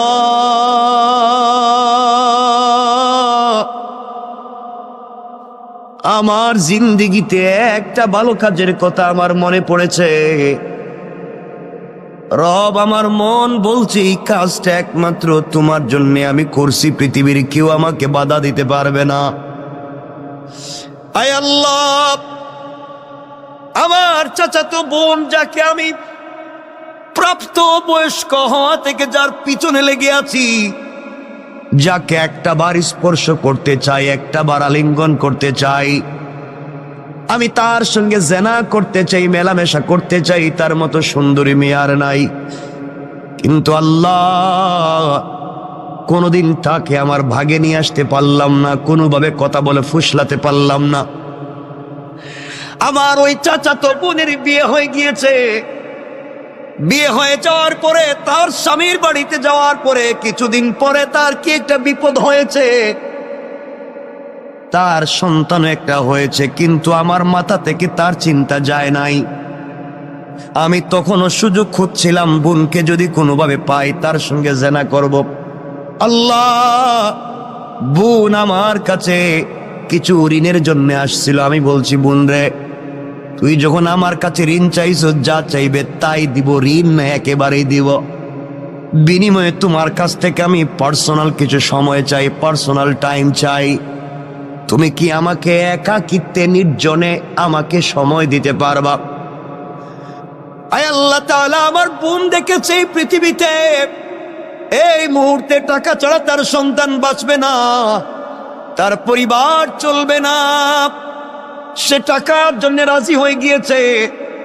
আমি তাকে টাকা দিয়ে দিয়েছি, আয় আল্লাহ, আমি নির্ধারিত সময় আর দিন বলে দিলাম। নির্ধারিত সময়ে যখন সে যে ঘর বলেছে আমি ঘরে পৌঁছে গেলাম। আমি ঘরের ভিতরে গিয়ে দেখি আমার বোন চুকের পানি ছেড়ে ছেড়ে কান্না করে আল্লাহরে বলছে, আল্লাহ, পুরা জিন্দগি সতীত্বের হেফাজত করেছি, পুরা জিন্দগি নিজের চরিত্রের হেফাজত করেছি। আল্লাহ, আজ না আমি বড় বিপদগ্রস্ত। আল্লাহ, কিছু ঋণ আনবার কারণে ও আমার সাথে জেনা করতে চায়, কুকর্মগুলাকে দূর করে তোমার দ্বীনের বুঝ দিতে। আল্লাহ, তার ভিতরে কি তোমার ভয় ঢুকাইয়া দিতে পারো না? আমি ঘরের ভিতরে গিয়ে আমার বোনের হাত ধরেছি। বোন ডাক দিয়া বলছে, বাইরে তোর ভিতরে কি আল্লাহর ভয় নাই? আল্লাহর কাছে ফিরে যাওয়ার কি তোমার ভয় নাই? রব বলেছে, ওয়াত্তাকু, ভয় করো ওই দিনকে, ইয়াওমান তুরজাউনা ফীহি ইলাল্লাহ, ভয় করো ওই দিনকে যেই দিন আমার কাছে তোমাকে ফিরে আসা লাগবে, ওই দিন তোমার হিসাব তোমাকে দেওয়া লাগবে। ও ভাই, তোর ভিতরে কি ভয় নাই? রব বলে দিয়েছে, ওই দিন যে অপকর্ম করবে, দুনিয়ার জমিনে যে গুনাহ করবে, কিয়ামতের দিনে আল্লাহ তার আমলনামা তার হাতে সোজা সোজা দিবেন না। হাতটাকে বুকের ভিতরে ঢুকাইয়া ভেঙ্গে পিছন দিকে দিবেন, আর ফেরেশতাদেরকে বলবেন, গোলামের হাতে তার কিতাব আমলনামাটা দিয়ে দাও। আল্লাহ বলবেন, ইকরা কিতাবাকা কাফা বিনাফসিকাল ইয়াওমা আলাইকা হাসিবা। বান্দারে, জীবনে যা করছো গোলাম, চলার পথে যা করছে, যে তোমার হাতে ধরাইয়া দিলাম, তুমি পড়ো। এমন সময় ফেরেশতারা বলবে, আল্লাহ, ওর মুখটা চোখটা তো সামনের দিকে, ওর হাত যে বুকের ভিতরে ঢুকাইয়া পিছন দিকে বের করলেন, আমলনামা তো পিছনে দিলেন, চেহারা সামন দিকে, আমলনামা পিছন দিকে, ও কেমনে দেখবে? আল্লাহ, আমলনামাকে ঘুরাইয়া সামনে নিয়ে আসবো। ও আবার ভাই, তুই শুন, আল্লাহ ডাক দিয়া বলবেন, না না, ওর আমলনামার সামনে আনা যাবে না, আমলনামার সামনে দেওয়া যাবে না। ফেরেশতারা বলবে, আল্লাহ, তাইলে আমলনামা পড়বে কেমনে? আল্লাহ বলবেন, শোনো ফেরেশতারা, ওর ঘাড়টারে মটকাইয়া দাও, ওর ঘাড়টারে মটকাইয়া পিছন দিকে করে দাও, চিৎকার করে যেন কানতে থাকে, চিৎকার করতে থাকে। ভাইরে, তোর হাতটা বুকের ভিতরে ঢুকাইয়া পিছন দিকে বের করা হবে, এরপরে তোমার ঘাড়কে মটকাইয়া দেওয়া হবে। এরপর আল্লাহ বলবেন, খুযূহু ফাগুল্লুহু সুম্মাল জাহিমা সাল্লু। ওরে ধরো রে, ভালো করে ধরো, আর জাহান্নামের গরম শিকল দিয়া হাত পায়ে দড়ি লাগাও, অপমানিত গোলামের ন্যায় টেনে টেনে জাহান্নামে নিয়ে যাও। কেন রে ভাই, তুই এই গুনার কাজ করে আমার সঙ্গে এত অপরাধ করবি? কেন রে ভাই, তুই জাহান্নামের আগুনে জ্বলবি? ভাই, তোর মনে কি আল্লাহর ভয় নাই? তোমার মনে কি জাহান্নামে যাওয়ার ভয় নাই? তোমার মনে কি আল্লাহর সামনে দাঁড়াবার ভয় নাই? তুমি কেমনে আমার সঙ্গে ওই নাফরমানি করবা? আয় আল্লাহ, আমি তো গিয়েছিলাম জেনা করতে, যাকে আমার জীবন যৌবন দিয়ে স্বপ্নে দেখি, যাকে আমি স্বপ্নে লালন করি, পুরা জিন্দগি থেকে যাকে একটা মিনিট পেতে চাই, পুরা জিন্দগি ভর যাকে নিয়ে স্বপ্ন দেখছি, আমার ওই বোনকে আমার হাতের মুঠোয় পাইছি, শুধু তার হাত স্পর্শ করছি, আমি শুধু তার হাত ধরছি। ওই সময় বোন আমাকে এই ওয়াজ শোনাইয়া দিছে, আল্লাহ, ওই দিন একাকিত্বে নির্জনে পৃথিবীর কোনো মানুষ নাই, একমাত্র আমার বোন আর আমি ছাড়া। ওই দিন আমি তো গিয়েছিলাম খারাপ কাজ করতে, কিন্তু বোনের 1 মিনিটের বক্তব্য শুনে তোমার ভয়ের কথা আমার ভিতরে ঢুকে গিয়েছিল। আমি আমার বোনের হাত ছেড়ে দিয়া ঘর থেকে বের হয়ে তোমাকে চিৎকার করে বলেছিলাম, আল্লাহ তোমাকে ভয় পাইছি, বোনের কথায় হাত ছেড়ে দিয়েছি, আর জেনা করব না, এই বলে ঘর থেকে বের হয়েছিলাম, আর জিন্দেগিতে বোনের দিকে চোখ তুলে তাকাই নাই। আল্লাহ তাআলা ওই দিন তো কোনো পুলিশ ছিল না, র্যাব ছিল না, border guard, CID, DIB, NSI, DGFI কেউ ছিল না। একমাত্র তোমার কথা শুনে তোমার ভয় আমার দিলে ঢুকে গিয়েছিল। তুমি বলেছো ওয়াত্তাকু ইয়াওমান তুরজাউনা ফীহি ইলাল্লাহ, আমার কাছে তো ফিরে আসা লাগবে। ওই যে ভয় ঢুকে গিয়েছিল, ভয়ের কারণে আমি হাত ছেড়ে দিয়েছি। আল্লাহ ওই দিনের কাজটা যদি একমাত্র তোমার ভয়ে, তোমার ভালোবাসায় হয়ে থাকে, আজকের মতো বিপদ থেকে বাঁচাইয়া দাও। ওই গোলাম দোয়া করতে দেরি হয়েছে, ওই গর্তের উপর থেকে পাথরটা 3 ভাগের 1 ভাগ অটোমেটিক সরে গিয়েছে। আল্লাহু আকবার। চিন্তা করেন কি বলতে চাই। আল্লাহর গোলাম বুঝতে পেরেছে। এবার আপনারাও বুঝেন, জীবনে ভালো কাজ করলে রব কিন্তু ফিডব্যাক দিবে। আপনি আল্লাহর পক্ষ থেকে বারাকাত পাবেন, এতে কোনো সন্দেহ নাই। কাজটা যদি হয় নির্বেজাল আল্লাহর জন্যে, খালিস নিয়তি আল্লাহর জন্য যদি হয়, দুনিয়ায় ইজ্জতের জিন্দেগি পাবেন, আখিরাতেও রবের কাছ থেকে পুরস্কার পাবেন। ওই জন্য 2 হাত জোড় করে আপনাদেরকে বলি, প্রয়োজনে আপনাদের পায়ে ধরি বলি, বলেন যদি বাসায় গিয়া পায়ে ধরতে তাও ধরি। আল্লাহর ওয়াস্তে চলার পথে রবকে ভয় করা শিখুন, হারাম কাজ থেকে নিজেকে বাঁচান। যেই সন্তান পরিবার আত্মীয় স্বজনের জন্য এত কষ্ট করি, কিয়ামতের দিন কিন্তু কেউ আমার আপনার আশেপাশে থাকবে না। সন্তান বাবার পরিচয় দিবে না, স্ত্রী স্বামীর পরিচয় দিবে না, মা বাবা সন্তানের পরিচয় দিবে না। ওই সময় একমাত্র নেক আমল তোমার আমার কল্যাণে আসবে। কথায় কথা চলে আসছে, মাঝখান দিয়া বলে দেই, যদি আপনি জিন্দেগিতে দুনিয়ার জমিনে কোরআন তিলাওয়াত করা শিখতে পারেন, কোরআন তিলাওয়াত করেন, শুধুমাত্র কোরআন তিলাওয়াত, এত ছোট্ট একটা আমলও যদি করেন, আল্লাহর রাসূল সাল্লাল্লাহু আলাইহি ওয়াসাল্লাম বলে দিয়েছে, পৃথিবীর জমিনে কেউ যদি কোরআন তেলাওয়াতকারী হয়, ওই কোরআন তেলাওয়াত তাকে জান্নাতে না পৌঁছানো পর্যন্ত আল্লাহর দরবারে সুপারিশের শাফাআত করা বন্ধ করবে না। সুবহানাল্লাহ পড়েন। কথায় কথা চলে আসছে, মধ্যখানে 1 মিনিটে বলে দিই, আল্লাহর গোলাম দুনিয়ার জমিনে আল্লাহর গোলাম ইন্তেকাল করেছে। কবরে যাওয়ার পরে সবাই মিলে, আত্মীয় স্বজন মিলে গোসল করাইয়া, কাফন পরাইয়া, হাতে পায়ে বেড়ি দড়ি লাগাইয়া, রশ্মি দিয়া বেঁধে সাদা কাপড়ে প্যাকেটিং করে সবাই মিলে নিয়ে যায়, তাকে কবরের দিকে নিয়ে যায়। বান্দা চোখের পানি ছেড়ে ছেড়ে কান্দে আর বলে, সন্তান তোর জন্য না ঢাকা শহরে এত সুন্দর বাড়ি বানাইলাম, তুই কেমনে আজকে বাপরে বান দিয়া তুই কই নিয়ে যাস? ও সন্তান, তোর জন্য না এত বাপ এত কষ্ট করলাম, তুমি আমারে আজকে কোথায় নিয়ে যাও, কোন কবরে? সন্তান বলছে, হয়তো জুরাইন কবরস্থানে, আজিমপুর গুরুস্থানে, কোন জায়গায় নিয়ে যায়? সন্তান নিয়ে যায়, বাবা কাফনের ভিতর থেকে কান্দে, কেউ দুনিয়ার আওয়াজ শুনে না। ডাক দিয়া দেখে তার ভাইও তার খাটিয়ায় ধরছে। বাইরে ডাক দিয়া বলে, ভাই রে, আমার গলা না জড়াইয়া নাকি তুই ঘুমাইতি না? আমার গলা না জড়াইলে নাকি তোর ঘুম আসতো না? ছোটবেলায় 2 জন খেতে বসলে কত দুষ্টামি করছি, 2 ভাই মিলে দুনিয়ার জমিনে কত দুষ্টামি করলাম। কেমনে রে ভাই তুই আজকে আমাকে, কেমনে তুই আমাকে ভুলে গিয়া জাহান্নামের কবরের দিকে নিয়ে যাস?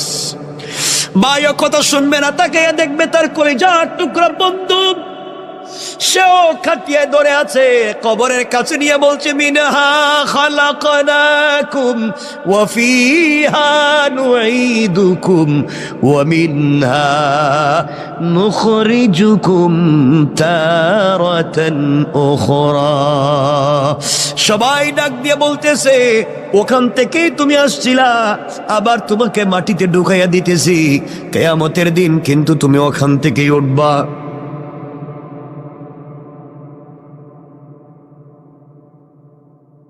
বন্ধু, কেউ তোমার কথা শুনবে না, আমার কথা শুনবে না।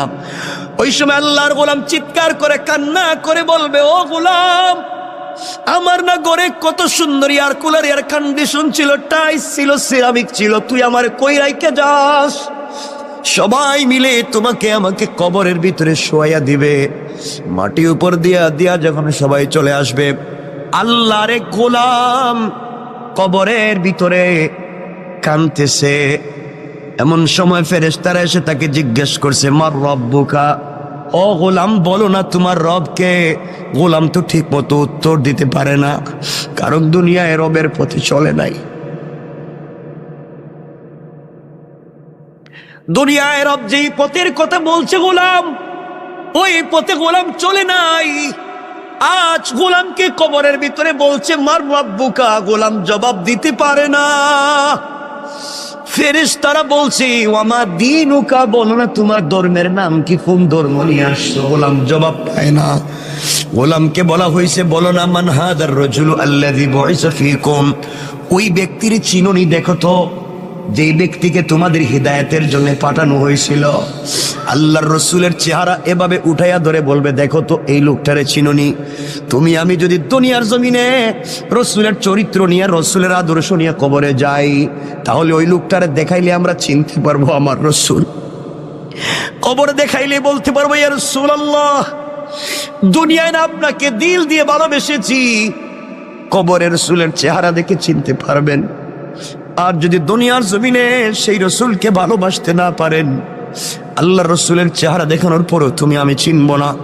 ফেরেশতারা যখন 3টা প্রশ্নের জবাব পায় নাই, তাকে আঘাত করার জন্য 70 জন অন্ধ ফেরেশতা, এক একজন ফেরেশতার ওই কাঁধ থেকে ডান কাঁধ থেকে বাম কাঁধে যেতে লাগবে 700 বছর। এমন 70 জন ফেরেশতা হাতের মধ্যে লোহার মুগুর নিয়ে দাঁড়িয়ে আছে, আঘাত করবে। 70টা সাপ বিচ্ছু দাঁড়িয়ে আছে, তাকে খেয়ে ফেলবে। চিৎকার করে আল্লাহর গোলাম কাঁদবে, তাও কেউ শুনবে না, কারণ এই দুনিয়ায় কাঁদলে তো কেউ না কেউ শুনবে, কিন্তু কবরে কাঁদলে কেউ কথা শুনবে না। ওই দিন একমাত্র রব শুনবেন। দুনিয়ায় রবরে শুনাইয়া যাও, কবরে গেলেও রব তোমার কথা শুনবেন। এমন সময় গোলাম দেখতেছে কবরের 2 পার্শ্বের মাটি অনেক দূর পর্যন্ত চলে গিয়েছে। এত দূর পর্যন্ত মাটি গিয়েছে, আল্লাহর গোলামকে আঘাত করবার জন্য, কবরের মাটি চাপ দেওয়ার জন্য এভাবে আসতেছে। এক পাঁজরের হাড় অপর পাঁজরে ঢুকে যাবে। আল্লাহর গোলাম চক্ষু বন্ধ করে দিয়েছে। চক্ষু বন্ধ করে চিৎকার করে ডাক দিয়া কবরের ভিতরে বলছি, আল্লাহ, কেউ নাই, এই বিপদে আমার সন্তানও নাই, সন্তান আমার বিছানায় ঘুমায়, স্ত্রী হয়তো অন্যের হাত ধরে অন্য কাউকে বিয়ে করে ফেলেছে, বা এগুলা হয়তো আমার সম্পত্তি এত মুহূর্তে বাগ বাটুয়ারা করে ফেলছে। আল্লাহ, আমার দোকানের গদিতে হয়তো আরেকজন বসে গিয়েছে। আমি মনে করছিলাম আমি ছাড়া মনে হয় দুনিয়া চলবে না, এখন দেখি আমি ছাড়া আমার ঘরও চলে, আমি ছাড়া আমার দোকানও চলে। আজ এই সন্তানেরা আমাকে ছাড়া চলতো না, এরাও দেখি এখন চলে। যে স্ত্রী আমাকে জড়িয়ে না ধরে ঘুমাইতো না, স্ত্রীও দেখি চলে। আল্লাহ, দুনিয়া তো আগের জায়গায় আছে, কিন্তু আমি যে নাই, আমার কথা কেউ মনে করে না। গোলাম কান্দে, চিৎকার করে কান্দে। এমন সময় দেখে তার পাঁজরে হাত এক পাশে ঢুকায় দেওয়ার জন্য কবরের মাটি যখন তাকে আঘাত করবার জন্য আসছে, চিৎকার করে কাঁদতেছে। হঠাৎ করে অনুভব করে তার বুকের উপরে কে যেন ছোট্ট ছোট্ট পা দিয়া হেঁটে যায়। কিরে, আমার বুকের উপরে আবার হাঁটে কে? চক্ষু খুলে দিয়েছে। চক্ষু খুলে দেখে সবাই যার যার জায়গায় দাঁড়িয়ে আছে, কেউ আর আঘাত করে না। আর তাকাইয়া দেখে তার বুকের উপরে সবুজ চড়ুই পাখির মতো একটা পাখি তার বুকের উপরে হেঁটে হেঁটে যায়। আল্লাহু আকবার। গোলাম চিৎকার করে বলছে, কে রে তুমি? ডাইনে মাটি, বামে মাটি, নিচেও মাটি, উপরেও মাটি, তুমি কেমনে ঢুকলা? আমি তো অক্সিজেন নিতে পারি না। পাখি আল্লাহর কাছে বলছে, আল্লাহ তুমি আমার জবানটা খুলে দাও, আমি তোমার বান্দার সাথে 1 মিনিট কথা বলি। পাখির জবান খুলে দিয়েছেন। পাখি চিৎকার করে বলছে, আল্লাহর গোলাম, তুমি কাঁদবা না, তুমি আজকে টেনশন করবা না, তুমি অনেক কথার জবাব দিতে পারো নাই, কিন্তু আমি কি, আমি দুনিয়ার গাছের ডালে ডালে বসে সাধারণ পাখি না, আমি দুনিয়ায় বসবাস করার দুনিয়ার কোনো প্রাণী আর পাখি না, আমি হলাম তুমি এত কিছুর ভিতরেও যে প্রতিদিন ঘুমানোর আগে, এশার পরে ঘুমানোর আগে তুমি যে প্রতিদিন সূরা মুলক তিলাওয়াত করে ঘুমাইতে, আমি হইলাম সেই সূরা মুলক। আল্লাহ আমাকে পাখির সূরত ধরাইয়া তোমার বুকের উপরে বসাইয়া দিয়েছে। ও আল্লাহর গোলাম, নাওম কা নাওমাতিল আরুস, তুমি আমার ডানার নিচে ঘুমাও। এই বলে ছোট্ট পাখিটা তার দুইটা ডানা কবরের দুই পারে ধাক্কা দিয়ে রেখে দিয়ে বলছে, ঘুমাও। বান্দা বলছে, পাখি রে, তোর পাতলা হালকা দুইটা ডানা দিয়া কি কবরের মাটিরে আটকায় রাখতে পারবে? পাখি বলতেছে, ঘুমাও। ফুলসজ্জার রাত্রে স্বামী স্ত্রী যেভাবে ঘুমিয়ে যায়, কখন সূর্য উদিত হয় বলতে পারে না, কখন সকাল হয় বলতে পারে না, তুমি এইভাবেই আমার ডানার নিচে ঘুমাইয়া যাও, কিয়ামতের দিন পর্যন্ত আমি তোমার বুকের উপরে বসে গেলাম, এই কবরে কেউ তোমাকে আযাব দিতে পারবে না। আল্লাহর গোলাম, তাও তোমাকে বলে দিলাম, আমি তো সূরা মুলক তোমাকে জানাইয়া দিলাম, কবরেও তোমাকে হেফাজত করব, পুল সেরাতেও করব, মিজানেও করব, যতক্ষণ পর্যন্ত সুপারিশ করে শাফাআত করে আল্লাহর জান্নাতে তোমাকে না পৌঁছাবো, ততক্ষণ পর্যন্ত আমি সূরা মুলকের সুপারিশ তোমার পক্ষ থেকে আল্লাহর দরবারে আমি বন্ধ করব না। আল্লাহু আকবার।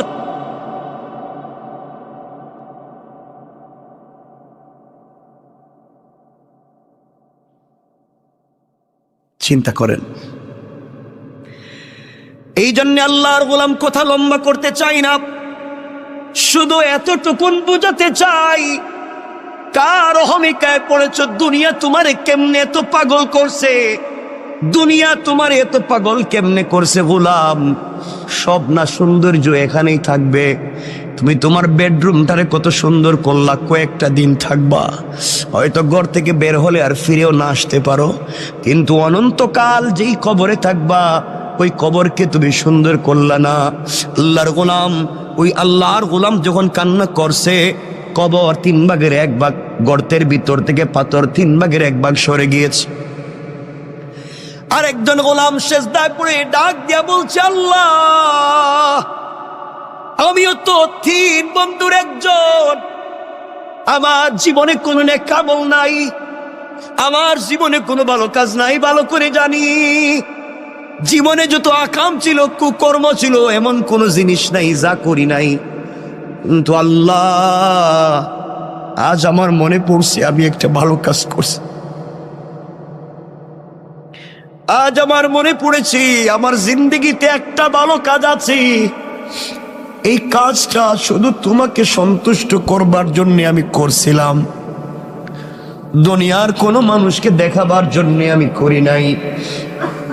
আল্লাহ, আমার ঘরে একজন কর্মচারী ছিল, ওই কর্মচারী কোনো একটা কারণে তার বেতন না নিয়ে আমার কাছ থেকে চলে যায়, আমি তারে অনেক খোঁজাখুঁজি করে পাই না, কর্মচারীর বেতন দেব, খুঁজতে খুঁজতে আমি তারে পাই না, কোথায় গেল নাই নাই।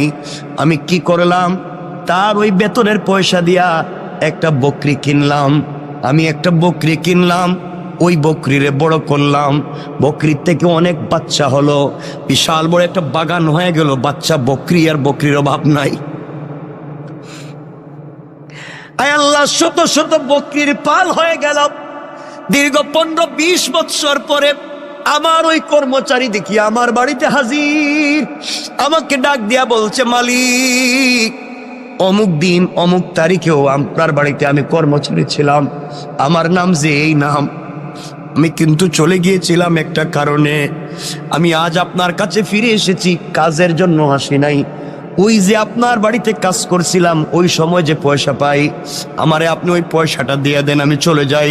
আল্লাহ, ওই সময় আমি ওই গোলামটারে ধরলাম হাতে, আস্তে আস্তে করে মাঠে নিয়ে গেলাম। মাঠে নিয়ে গিয়া বলছি, আমার কর্মচারী রে, তুমি আমার কাছে পয়সা পাও, এই জন্যে তুমি আমার কাছে এসেছো। এই যে মাঠে যত হাজার হাজার শত শত বকরি দেখো, সবগুলা তোমার, সবগুলা তুমি নিয়ে যাও। আমার কর্মচারী আমার দিকে তাকায় টিটকারি করে আর বলছে, মালিক, আমি একজন কর্মচারী বলে কি আপনি আমার সঙ্গে দুষ্টামি করলেন? আমি আপনার দুষ্টামির জন্য আসি নাই। আমার এত হাজার হাজার লাখ টাকার বকরির দরকার নাই। আমি আপনার কাছে যেই টাকা পাই ওটা দিয়ে দিলেই তো আমি চলে যাব, এত কিছুর দরকার নাই। আল্লাহ, ওই দিন আমি বলেছিলাম, কর্মচারী রে, তুই যে আমার কাছে যেই পয়সা পাস ওই টাকা দিয়ে আমি একটা বকরি কিনছিলাম। ওই বকরি কিনে বাচ্চা দিতে দিতে দিতে দিতে তো হাজার হাজার হইছে। এই জন্য একটাও আমার না। এতদিন আমি ছিলাম আমানতদার, তোর এগুলার দেখাশোনা করছি, তোর জিনিসরা আমি দেখাশোনা করে রাখছি। জানি না ঠিক মতো আমানত রক্ষা করতে পারছি কিনা, তোমার সম্পদের আমানত রক্ষা করতে পারলাম কিনা। মালিক তার কর্মচারীরে বলতেছে, আর আমরা কর্মচারীর সঙ্গে যেই ব্যবহার করি, মনে রাখবেন আজকে সে কর্মচারী, কাল হয়তো আখেরাতে সে মালিক হয়ে যাবে। আপনি গোলামের মতো তার পিছনে ঘুরবেন। তার দিলে যদি কষ্ট দেন, কোনোভাবে যদি সে কষ্ট পায়, কিয়ামতের দিন বুঝবেন কর্মচারীর আপনার কি প্রয়োজন, ওই দিন বুঝবেন। এই জন্য আল্লাহর ওয়াস্তে, আল্লাহ যাদেরকে পয়সার মালিক বানাইছেন, কর্মচারীর সঙ্গে খারাপ আচরণ করবেন না, খারাপ ব্যবহার করবেন না। আমার বন্ধুগণ, ওই দিন বুঝবেন আমার কথাটার কত দাম ছিল, কত লৌড ছিল। আল্লাহর গোলামের কথা শুনে কর্মচারী সিজদায় পড়ে ডাক দিয়া বলেছে, আল্লাহ, যেই মালিক কর্মচারীর পয়সার আমানত রক্ষা করার জন্য এত বড় বড় বড় বিজনেস বানাইছে, বকরির পাল বানাইছে, আল্লাহ, আমার ওই মালিক রে দুনিয়ায় ইজ্জতের জিন্দেগি দিও, ইন্তেকালের পরে জান্নাতুল ফিরদাউস দিও। আল্লাহু আকবার। আয় আল্লাহ, ওই দিন যে হাসি মুখে আমি আমার কর্মচারীর কাছে যে সম্পদগুলা তাকে ফিরাইয়া দিলাম, তার ওই টাকা দিয়া যে এত কিছু বানাইলাম, আমি চাইলে ওই সময় তাকে যে টাকা সে পায়, 500 দিনার 100 দিনার দিরহাম পায়, ওটা দিয়ে দিলেই সে খুশি হয়ে যাইতো। কিন্তু এতদিন পরে আসছে, আমি তারে একটা বকরি দিলেই সে খুশি হয়ে যাইতো। আমি তারা যে হাজার হাজার বকরি দিয়ে দিলাম, এই যে একমাত্র আমানত রক্ষা করার জন্যে, আমানত রক্ষা করলাম। এই যে তোমাকে ভালোবেসে তোমার ভয়ে আমি ওই কাজ করলাম। আল্লাহ, ওই দিনের কাজ যদি তোমার কাছে পছন্দ হয়, আজ কি তুমি আমাদেরকে বিপদ থেকে বাঁচাতে পারো না? তুমি না বলছো ভালো কাজ করে দোয়া চাও, কল্যাণের কাজ করে কল্যাণের উসিলা নিয়ে দোয়া চাও। আয় আল্লাহ, এই ভালো কাজের কথা স্মরণ করে তোমার কাছে হাত উঠে দোয়া চাইলাম। বলো না, তুমি কি আমাদেরকে ক্ষমা করে দিবা না, বাঁচাবা না? আল্লাহর গোলাম ওইভাবে কান্না করে দোয়া করতে দেরি হয়েছে, তাদের মাথার উপর থেকে ওই পাথরের 3 ভাগের 2 ভাগ সরে গিয়েছে। আল্লাহু আকবার। 2 ভাগ সরে গিয়েছে।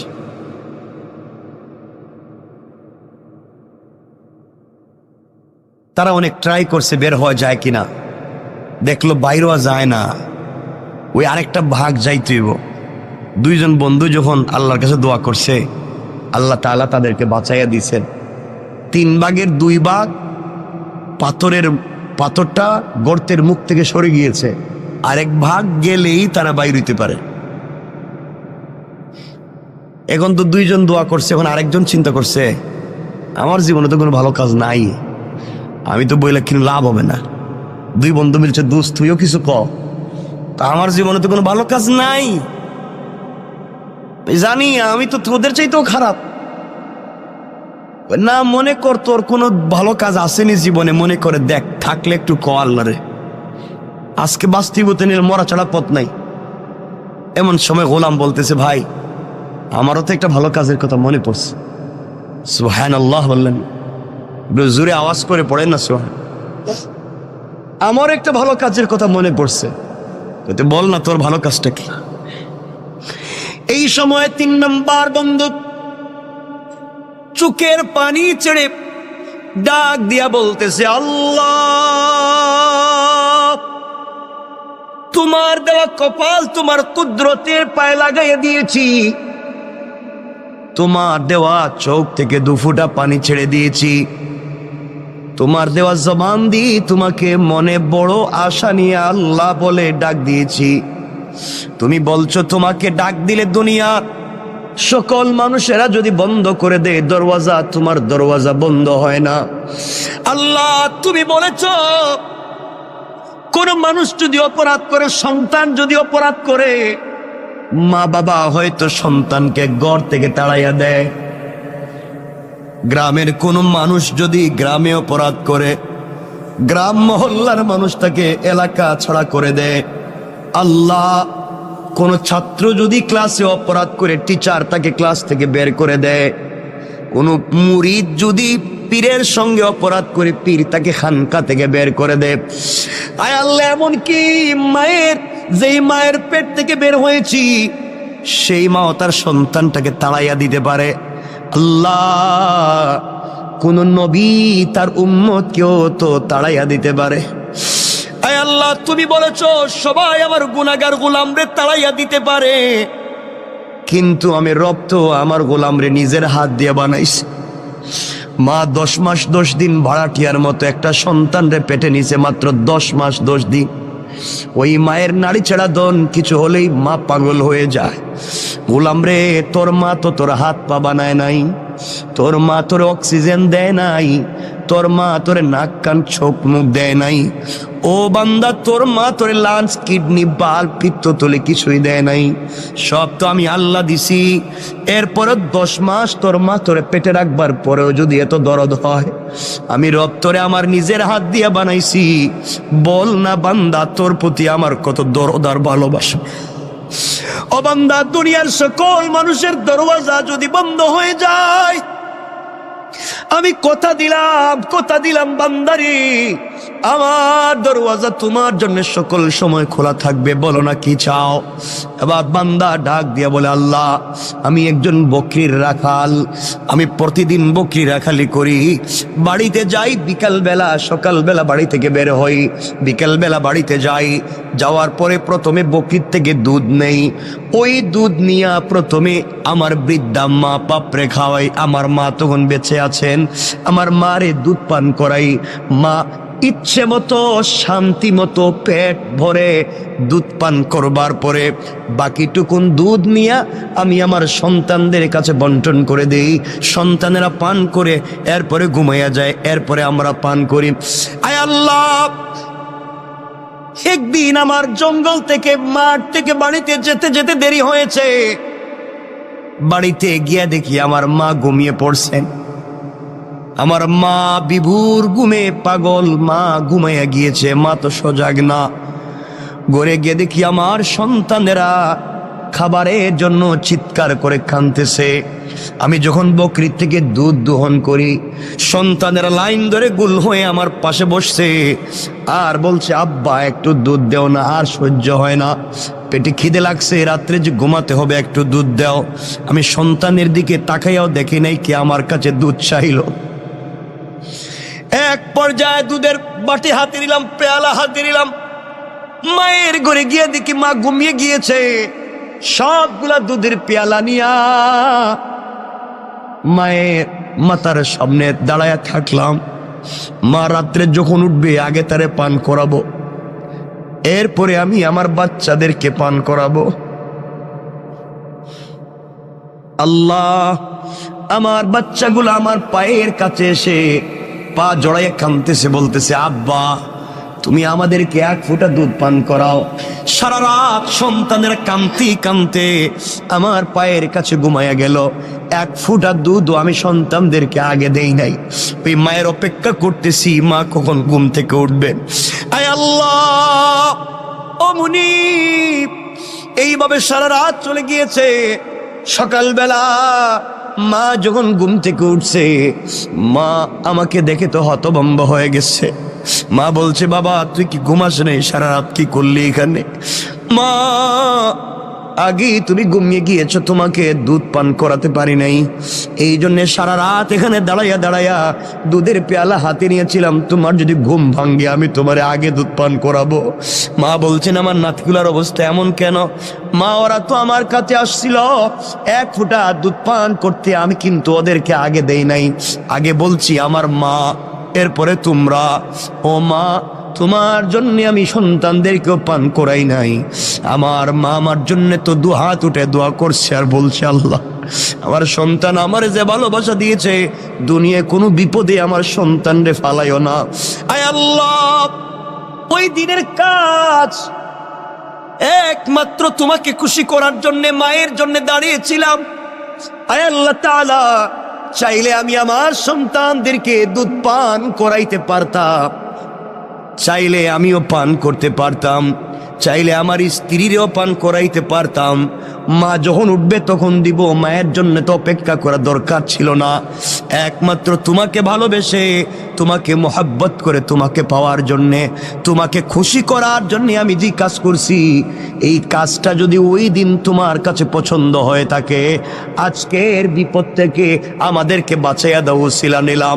বলতে দেরি হয়েছে, কসম কসম রব্বে পাকের জাতে, ওই গোলাম দোয়া করে বলতে দেরি হয়েছে, পুরাটা পাথর তাদের গর্তের মুখ থেকে সরে যাইতে 1 মিনিটও দেরি করে নাই। সুবহানাল্লাহ জুরে। আমার বন্ধুগণ, 3 বন্ধু বেঁচে গিয়েছেন, এই জন্যে কথাটা তো শুরু করছিলাম ওখানেই। জীবনে যদি সরিষার দানা পরিমাণও ভালো কাজ করেন, রব কিন্তু তোমাকে আমাকে এটা দিবে। আল্লাহ কোরআনে বলছেন, ফামাইয়ামাল মিসকালা যাররাতিন খায়রান ইয়ারা, সরিষার দানা পরিমাণ যদি ভালো কাজ করো, ওটারও কিন্তু বদলা দিব। ওয়া মাইয়ামাল মিসকালা যাররাতিন শাররান ইয়ারা, আর তোমরা যদি খারাপ কাজ করো সরিষার দানা পরিমাণ, কারো হিসাব দেওয়া লাগবে।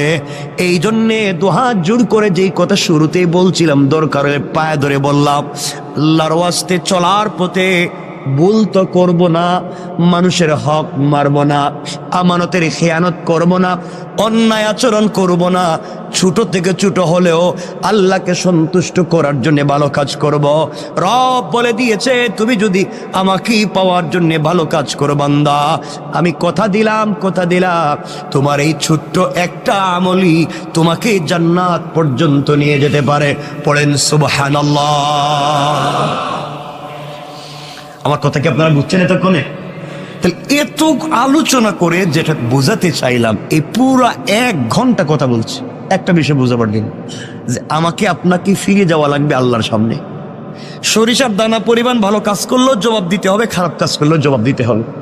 সুতরাং আমরা কোনোভাবে অন্যের সম্পত্তি তো নিজে খাবো না, নিজের লিডার হলে কখনো পাবলিকরে ঠকাবো না, এবং নিজের সম্পত্তি বাঁচাবার জন্য, অন্যের সম্পত্তি ধ্বংস করবার জন্য রাষ্ট্রের কাছে কুপ্রস্তাব দিয়া কাউকে বিপদে ফেলবো? বলেন ফেলবো? এটা হলো এতক্ষণের আলোচনার মূল মাকসাদ, আয়াতের মৌলিক ভাবার্থ। এতক্ষণ যদি কথা বুঝে থাকেন তো বলেন, রব একজন মানুষ ভালো কাজ করছে, তাকে উপকার দিচ্ছেন না? কথা তো অনেক মনে পড়ে, কিন্তু আমাদের সময় তো কমে যাইতেছে। কমে গেছে না? আপনাদের অসুবিধা হইতেছে নি? সময় যদিও আছে আমার হাতে, কর্তৃপক্ষের দেওয়া, কিন্তু আপনাদের তো কষ্টের দিকে আমার খেয়াল রাখতে হয়। যেন কষ্ট হইতেছে কিনা বুঝতেছি না, হয় না? বেশি নিব না, যদিও লম্বা হয় আমি নিব না। কথা বলতে চাই, রব বলেছে উপকার করলে তিনি দিবেন কি দিবেন না? বলেন না, দিবেন। কথাটা শোনেন, হাসান বসরি রহমতুল্লাহ আলাইহির মালফুজাত থেকে পাওয়া যায়। একবার হাসান বসরি রহমতুল্লাহ আলাইহ কবরের পাশ দিয়ে যাচ্ছেন, খুব বুঝবেন, কবরের পাশ দিয়ে যাইতেছে। চিন্তা করলেন, কবরের কাছে গিয়ে চিন্তা করলেন, একটু মোরাকাবা করে দেখি তো কবরের মানুষ কেমন আছে।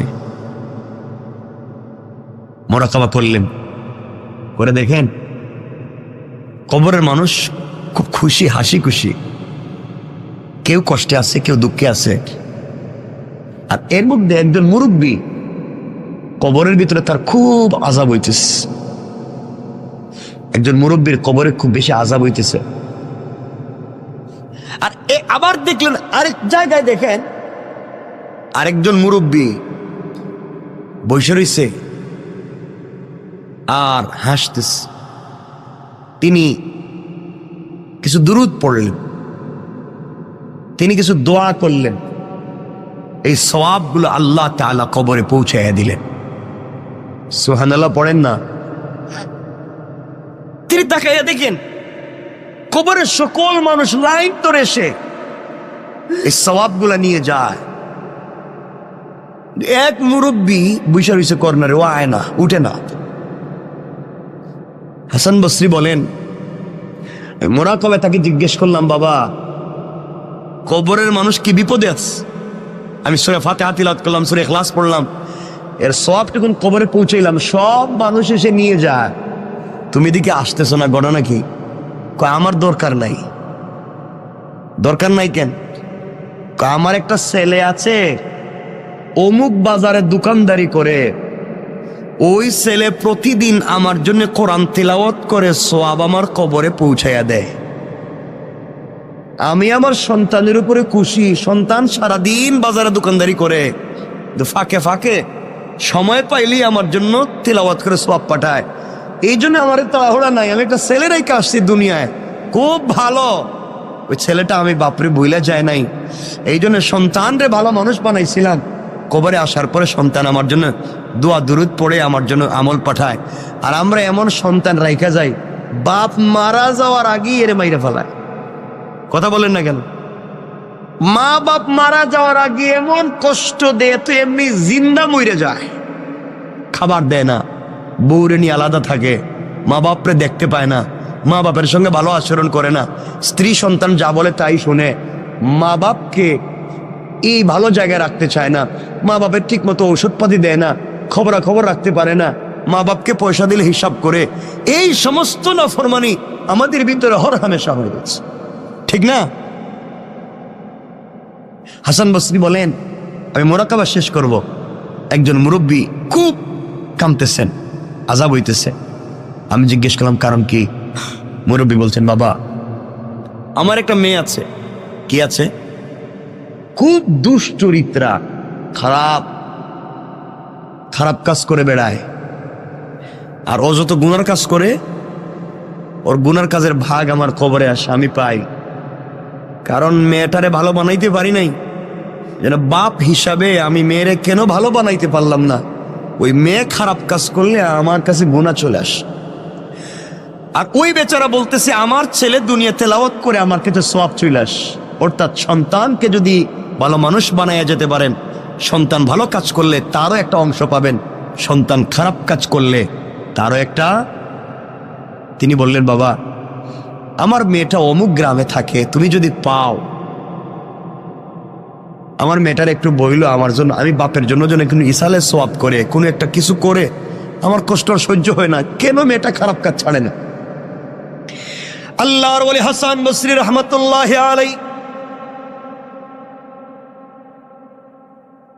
চলতে লাগলেন, ওই বাজারে পৌঁছে গেলেন যেই বাজারে মুরব্বী বলছিল তার সন্তান কোরআন তেলাওয়াত করে। সত্যি দূর থেকে দেখেন তার দোকানে ভিড় লেগে আছে, ভিড় লেগে আছে, মানুষ, কাস্টমারের অভাব নাই। কিন্তু আল্লাহর গোলাম কাস্টমারের সঙ্গে কথাও বলে ঠোঁট নাড়ায়া নাড়ায়া আল্লাহর কালাম তিলাওয়াত করে যায়। ওই যুবকের কপালে চুম্বন দিয়া বললেন, যুবক রে, তোমার মতো সৌভাগ্যবান যুবক আর কয়জন আছে যার বাবা কবরে গিয়াও সন্তানের জন্য দোয়া করে, সন্তানের জন্য ভালো চায়। তোমার বাবা তোমারে যেই শিক্ষা দিয়েছে, কবরে বাবা বড় আরামে আছে, তুমি তেলাওয়াত বন্ধ করে দিও না। আমার বন্ধুগণ, যুবকের কাছ থেকে বিদায় নিয়া আল্লাহর গোলাম হাঁটতে লাগলেন ওই মেয়ের বাড়ির দিকে। ওই মেয়ের বাড়ির কাছাকাছি পৌঁছে গেলেন, মানুষরা খবর দিলেন অমুক নামে কি এলাকায় কোনো মুরব্বী ছিলেন। সবাই বলছে এই যে পাশে যেই বাড়ি দেখা যায়, এই বাড়িটাই হচ্ছে মুরব্বীর বাড়ি। আল্লাহর ওলি হাসান আল বসরি রাহমাতুল্লাহ আলাই আস্তে আস্তে করে মুরব্বির বাড়ির কাছে পৌঁছে গেলেন। গিয়া দেখেন বাড়ির ঘরের ভিতরে কেউ নাই। একটা যুবতী মেয়ে পুকুরের মধ্যে অথবা একটা হাউজের মধ্যে এসে গোসল করে। হাসান আল বসরি ডাক দিয়া বলছেন, মা, অমুক কি তোমার বাবা হয়? কয়, আমার বাবা। তিনি মরে গেছেন না বেঁচে আছেন? অনেক দিন আগে তিনি মরে গিয়েছেন। মারে, আমি হাসান আল বসরি বলছি, মোরাকাবা করে দেখছি তোমার বাপের বড় কষ্ট হয়, বড় আযাব হয়। কবরের ভিতরে তোমার বাবা বড় কষ্টে আছে। তুমি কি চাও না তোমার বাবার জন্য কিছু উপকার করতে চাও না? তোমার বাবার জন্য কিছু একটা দোয়া করো, অথবা সম্মিলিতভাবে মানুষকে দিয়ে দোয়া করাও, তোমার বাবার কোনো কল্যাণ করো। বাপ তো বড় কষ্টে আছে। মেয়েটা বাপের কষ্ট শুনবার পরেও অট্ট হাসি দেয়, টিটকারি করে। এই কথা বলে বলছে, আমি আবার কেমনে বাপের উপকার করব? আমার দ্বারা হবে না। ওই বাপরে আমি কেমনে করব? আমার জীবন, আমার যৌবন, আমি যেভাবে মন চায় সেভাবে চলবো। আমি কেন তার জন্য উপকার করতে যাব? ও হাসান আল বসরি, আপনি বলেছেন আমি যেন গুনাহ ছেড়ে দেই। আমি কিসের গুনাহ করি? আমি তো জীবনটাকে এনজয় করি। আপনার আবার কি আসে যায়? আমার বাবারই বা কি হয়? জীবনটা তো আমার যা মন চায় তা করব। মনে রাখবেন, একজন নারী যদি জাহান্নামে যায়, 4 পুরুষের নিয়ে জাহান্নামে যাবে। আবারও বলছি, একজন নারী যদি জাহান্নামে যায়, 4 জন পুরুষের নিয়ে জাহান্নামে যাবে। নারী যদি জাহান্নামে যায়, তার বাপরে নিয়ে যাবে। নারী যদি জাহান্নামে যায়, তার স্বামীরে নিয়ে যাবে। নারী যদি জাহান্নামে যায়, তার ভাইরে নিয়ে যাবে। নারী যদি জাহান্নামে যায়, তার সন্তানরে নিয়ে যাবে। কেন সন্তান তাকে ভালো পথে রাখলো না? কেন ভাই তাকে ভালো পথে রাখলো না? কেন স্বামী তাকে ভালো পথে রাখলো না? কেন বাবা তাকে ভালো পথে রাখলো না? এই জন্য এক নারী জাহান্নামে গেলে 4 পুরুষ জাহান্নামের জন্য প্রস্তুত হও। আল্লাহ রাব্বুল ইজ্জত ওয়াল জালালের ওলি হাসান আল বসরি যখন মেয়েটাকে বললেন, মেয়ের কাছ থেকে ভালো উত্তর পেলেন না। এক পর্যায়ে মেয়েটা টিটকারি করে ওই পুকুরের ভিতর থেকে পানি দিয়া হাসান আল বসরির উপরে ফিকে মারছে। হাসান আল বসরির মুখের উপরে পানি মারছে। কয়, নেন, আপনি পানি নিয়ে যান। এই পানি দিলাম, যান, আপনি আমার বাবার জন্য কি উপকার করতে পারি? আমি আমার বাপের জন্য কোনো উপকার করতে পারবো না। এই বলে পানি মারছে। হাসান আল বসরি বড় কষ্ট পেলেন। কিছুদিন পরে আবার মুরাকাবা করলেন। ওই কবরের পাশ দিয়ে যাওয়ার সময় আবার তিনি মুরাকাবা করলেন। করে দেখেন, যেই বেচারা এতদিন ওই কবরের কর্নারে বসে থাকতো, গুরুস্থানের আসতো না, সোয়াবের জন্য আসতো না, আজ দেখা দেয় সবার আগে আইসা দাঁড়াইয়া গেছে। হাসান আল বসরি যা তিলাওয়াত করছেন, তার সোয়াবটুকুন কবরে বক্সাইয়া দিলেন। ওই আল্লাহর গোলাম নেওয়ার জন্য দাঁড়াইয়া আছে। তিনি বললেন, বাবা, ওই দিন না আপনি সবার পিছনে ছিলেন, বসা ছিলেন, আসলেন না? আজ কেন আপনি সবার আগে আগে আসলেন? আল্লাহর গোলাম চুকের পানি ছেড়ে ডাক দিয়ে বলছে, হাসান আল বসরি, ওই দিন আমি আসিনি, আমার সন্তান দুনিয়ার জমিনে বেঁচে ছিল, আমার জন্য তিলাওয়াত করে সোয়াব পাঠাইছে। গত কয়েকদিন আগে আমার সন্তানটাও মরে গেছে। এখন কেউ আর আমার জন্য তিলাওয়াত করে সোয়াব পাঠায় না। এই জন্যে আমার জন্য আর কেউ নাই। ওই জন্যে আমিও লাইনে দাঁড়াইছি। ও বাবারা, এই জন্য সন্তান রে ভালো মানুষ বানাইয়া যাও, অথবা অন্যের সন্তান রে হাফিজ আলিম বানাইয়া যাও, অথবা মসজিদ মাদ্রাসার সঙ্গে সম্পর্ক রেখে যাও। একটা মসজিদের সঙ্গে একটা ইটের টুকরা দিয়েও যদি সম্পর্ক করতে পারো, কিয়ামত পর্যন্ত কবর থেকেও সোয়াব পাইবা। একজন গরিবের বাচ্চারা যদি হাফিজ আলিম বানাইয়া যাইতে পারো, ওই হাফিজ আলিম থেকে পৃথিবীতে যতদিন পর্যন্ত আরো হাফিজ আলিম বনবে, আরো কোটি কোটি মানুষ হবে, সবার কাছ থেকে তুমি সোয়াব পাইবা। সুবহানাল্লাহ পড়েন না? আমিও আপনাদের দোয়ায়, আমি তো আলহামদুলিল্লাহ করাইতেছি আমাকে দিয়ে। আমি সিলেটে, আমার এলাকায় জন্ম, যেখানে আমি একটা প্রতিষ্ঠান, প্রায় 40 কোটি টাকা আমরা ওই যে এই সপ্তাহে ভিত্তিপ্রস্তর করবো ইনশাল্লাহ। মাদ্রাসা চলতেছে অলরেডি, বাকি বিল্ডিংয়ে ভিত্তিপ্রস্তর হয় নাই, টিন শেড। এই সপ্তাহেই আমরা 10 তলা ফাউন্ডেশন দিয়ে ভিত্তিপ্রস্তর করতেছি। কারণ 100 জন ইয়েতিম, একেবারে ইয়েতিম বাচ্চাকে আমরা টোটাল হাফিজ আলিম আমাদের খরচে বানাবো ইনশাল্লাহ। 100 জন। এভাবে চলতে থাকবে। আমরা নিচে মসজিদ করতেছি দোতলা পর্যন্ত, উপর থেকে মাদ্রাসা করতেছি, মহিলাদের জন্য আইটি করতেছি, কারিগরি করতেছি, মহিলাদের জন্য এবং বাচ্চা পুরুষের জন্য আমরা একটা মিক্স, আমরা একটা ভালো ব্রিটিশ কারিকুলামে আজহার এবং মদিনার আদলে একটা ইংলিশ মিডিয়াম ইন্টারন্যাশনাল একটা মসজিদ, মাদ্রাসা এবং স্কুলকে একীভূত করে একটা শিক্ষা সিলেবাস তৈরি করতেছি। আল্লাহ যেন কবুল করেন, দোয়া করবেন। এটা এই শহরে করার ইচ্ছা ছিল এবং এই শহরেই করতে চাইছিলাম এবং শুরুও করেছিলাম। আল্লাহ চাইলে এই শহরেও আমাকে দিয়ে খুব তাড়াতাড়ি আমরা করে ফেলবো ইনশাআল্লাহ, ইনশাআল্লাহ। এই মসজিদেও তো মাদ্রাসা আছে না? নাই? চমৎকার একটা মাদ্রাসা আছে, কতগুলো বাচ্চা এখানে পড়ে, আমার খুব ভাল লাগে। বাচ্চাদের পড়া খুব ভাল লাগে, ওরা তো গুনাহ নাই তো, এজন্য ওদেরকে সময় দিবেন, মাদ্রাসার দিকে খেয়াল রাখবেন, জীবন উল্পাল্টে যাবে একবারে। মাদ্রাসার দিকে খেয়াল রাখবেন তো ইনশাআল্লাহ সবাই। আমার বন্ধুগণ, কত লম্বা হয়ে যাচ্ছে। আল্লাহর ওলি বুঝলেন ওই বেচারার ছেলে মারা গিয়েছে, এই জন্য আর সওয়াব পাঠায় না। হঠাৎ করে তাকাইয়া দেখেন ওই দিন যেই মুরব্বী লাইনে সবার সামনে ছিল, আজ দেখা যায় জান্নাতের গালিচায় বসে বসে জান্নাতি ফল খেয়ে যায়। আশ্চর্য হলে মোর মেয়ে তো জিনাকারী, ওই মেয়েটা তো আমার পানি দিয়ে টিটকারি করছে, ওর বাবা কবরে এত শান্তি পাইলো কেমনে জানতে চাই। জিজ্ঞাসা করে, বাবা তুমি আজকে কবরে এত শান্তি কেমনে? তোমার মেয়েরে তো বলছিলাম। কয়, আপনি আমার মেয়েরে বলছিলেন, আমার মেয়ে আমার জন্য এত বড় ভালো কাজ করছে, ওই ভালো কাজের উসিলায় আল্লাহ আমাকে মাফ করে জান্নাত দিয়ে দিয়েছে। আল্লাহর ওলি বলেন, না না, তোমার মেয়ে কোনো ভালো কাজ করে নাই। কই, আমি বলার পরে আমার এনে টিটকারি করছে। তোমার মেয়েটাকে তো কোনো ভালো কাজ করতে দেখলাম না, তো জিনাকারিনী। আল্লাহর ওলি মুরাকাবায় গিয়ে দেখেন ওই মেয়েটা টিটকারি করে, মস্কারা করে, এক হাতের মধ্যে পানি নিয়া, এক মুষ্টির মধ্যে পানি নিয়া হযরতে হাসান বসরির উপরে যে মারছিল, ওই পানিটা জমিনে পড়ছে। জমিনে ফাঁকা ছিল, ফাঁকার মধ্যে অনেক দিন থেকে একটা ব্যাঙ হা করে আসমানের দিকে তাকাইয়া বলছে, আল্লাহ তুমি কি বৃষ্টি দিবা না? তুমি কি আমারে পানি পান করাইবা না? আমি যে মরে যাই, কোন দিন মরি কেউ খবর রাখবে না। আল্লাহ তুমি কি আমাকে একটু পানি পান করাইয়া তো মারবা? ওই সময় ওই বেজে হাসান বসরির উপরে পানি মারছে, ওই পানিটা গিয়া ব্যাঙের মুখের মধ্যে পড়ছে। আল্লাহু আকবার, জোরে বলেন না। ব্যাঙ ওই পানি পান করে চিৎকার করে বলছে, আল্লাহ যে আমারে পানি পান করাইয়া বাঁচাইলো, তার কেউ যদি কবরে থাকে, আল্লাহ এর ওসিলায় তারে মাফ করে জান্নাত দিয়া দাও। আল্লাহ ওই দুয়ারে কবুল করছে, এই জন্য আল্লাহ আমার মাফ করে দিয়া জান্নাত দিয়ে দিয়েছে। পড়েন সুবহানাল্লাহ। অনেক কথা হয়ে গেছে আজকে, আর কথাকে লম্বা করতে চাই না।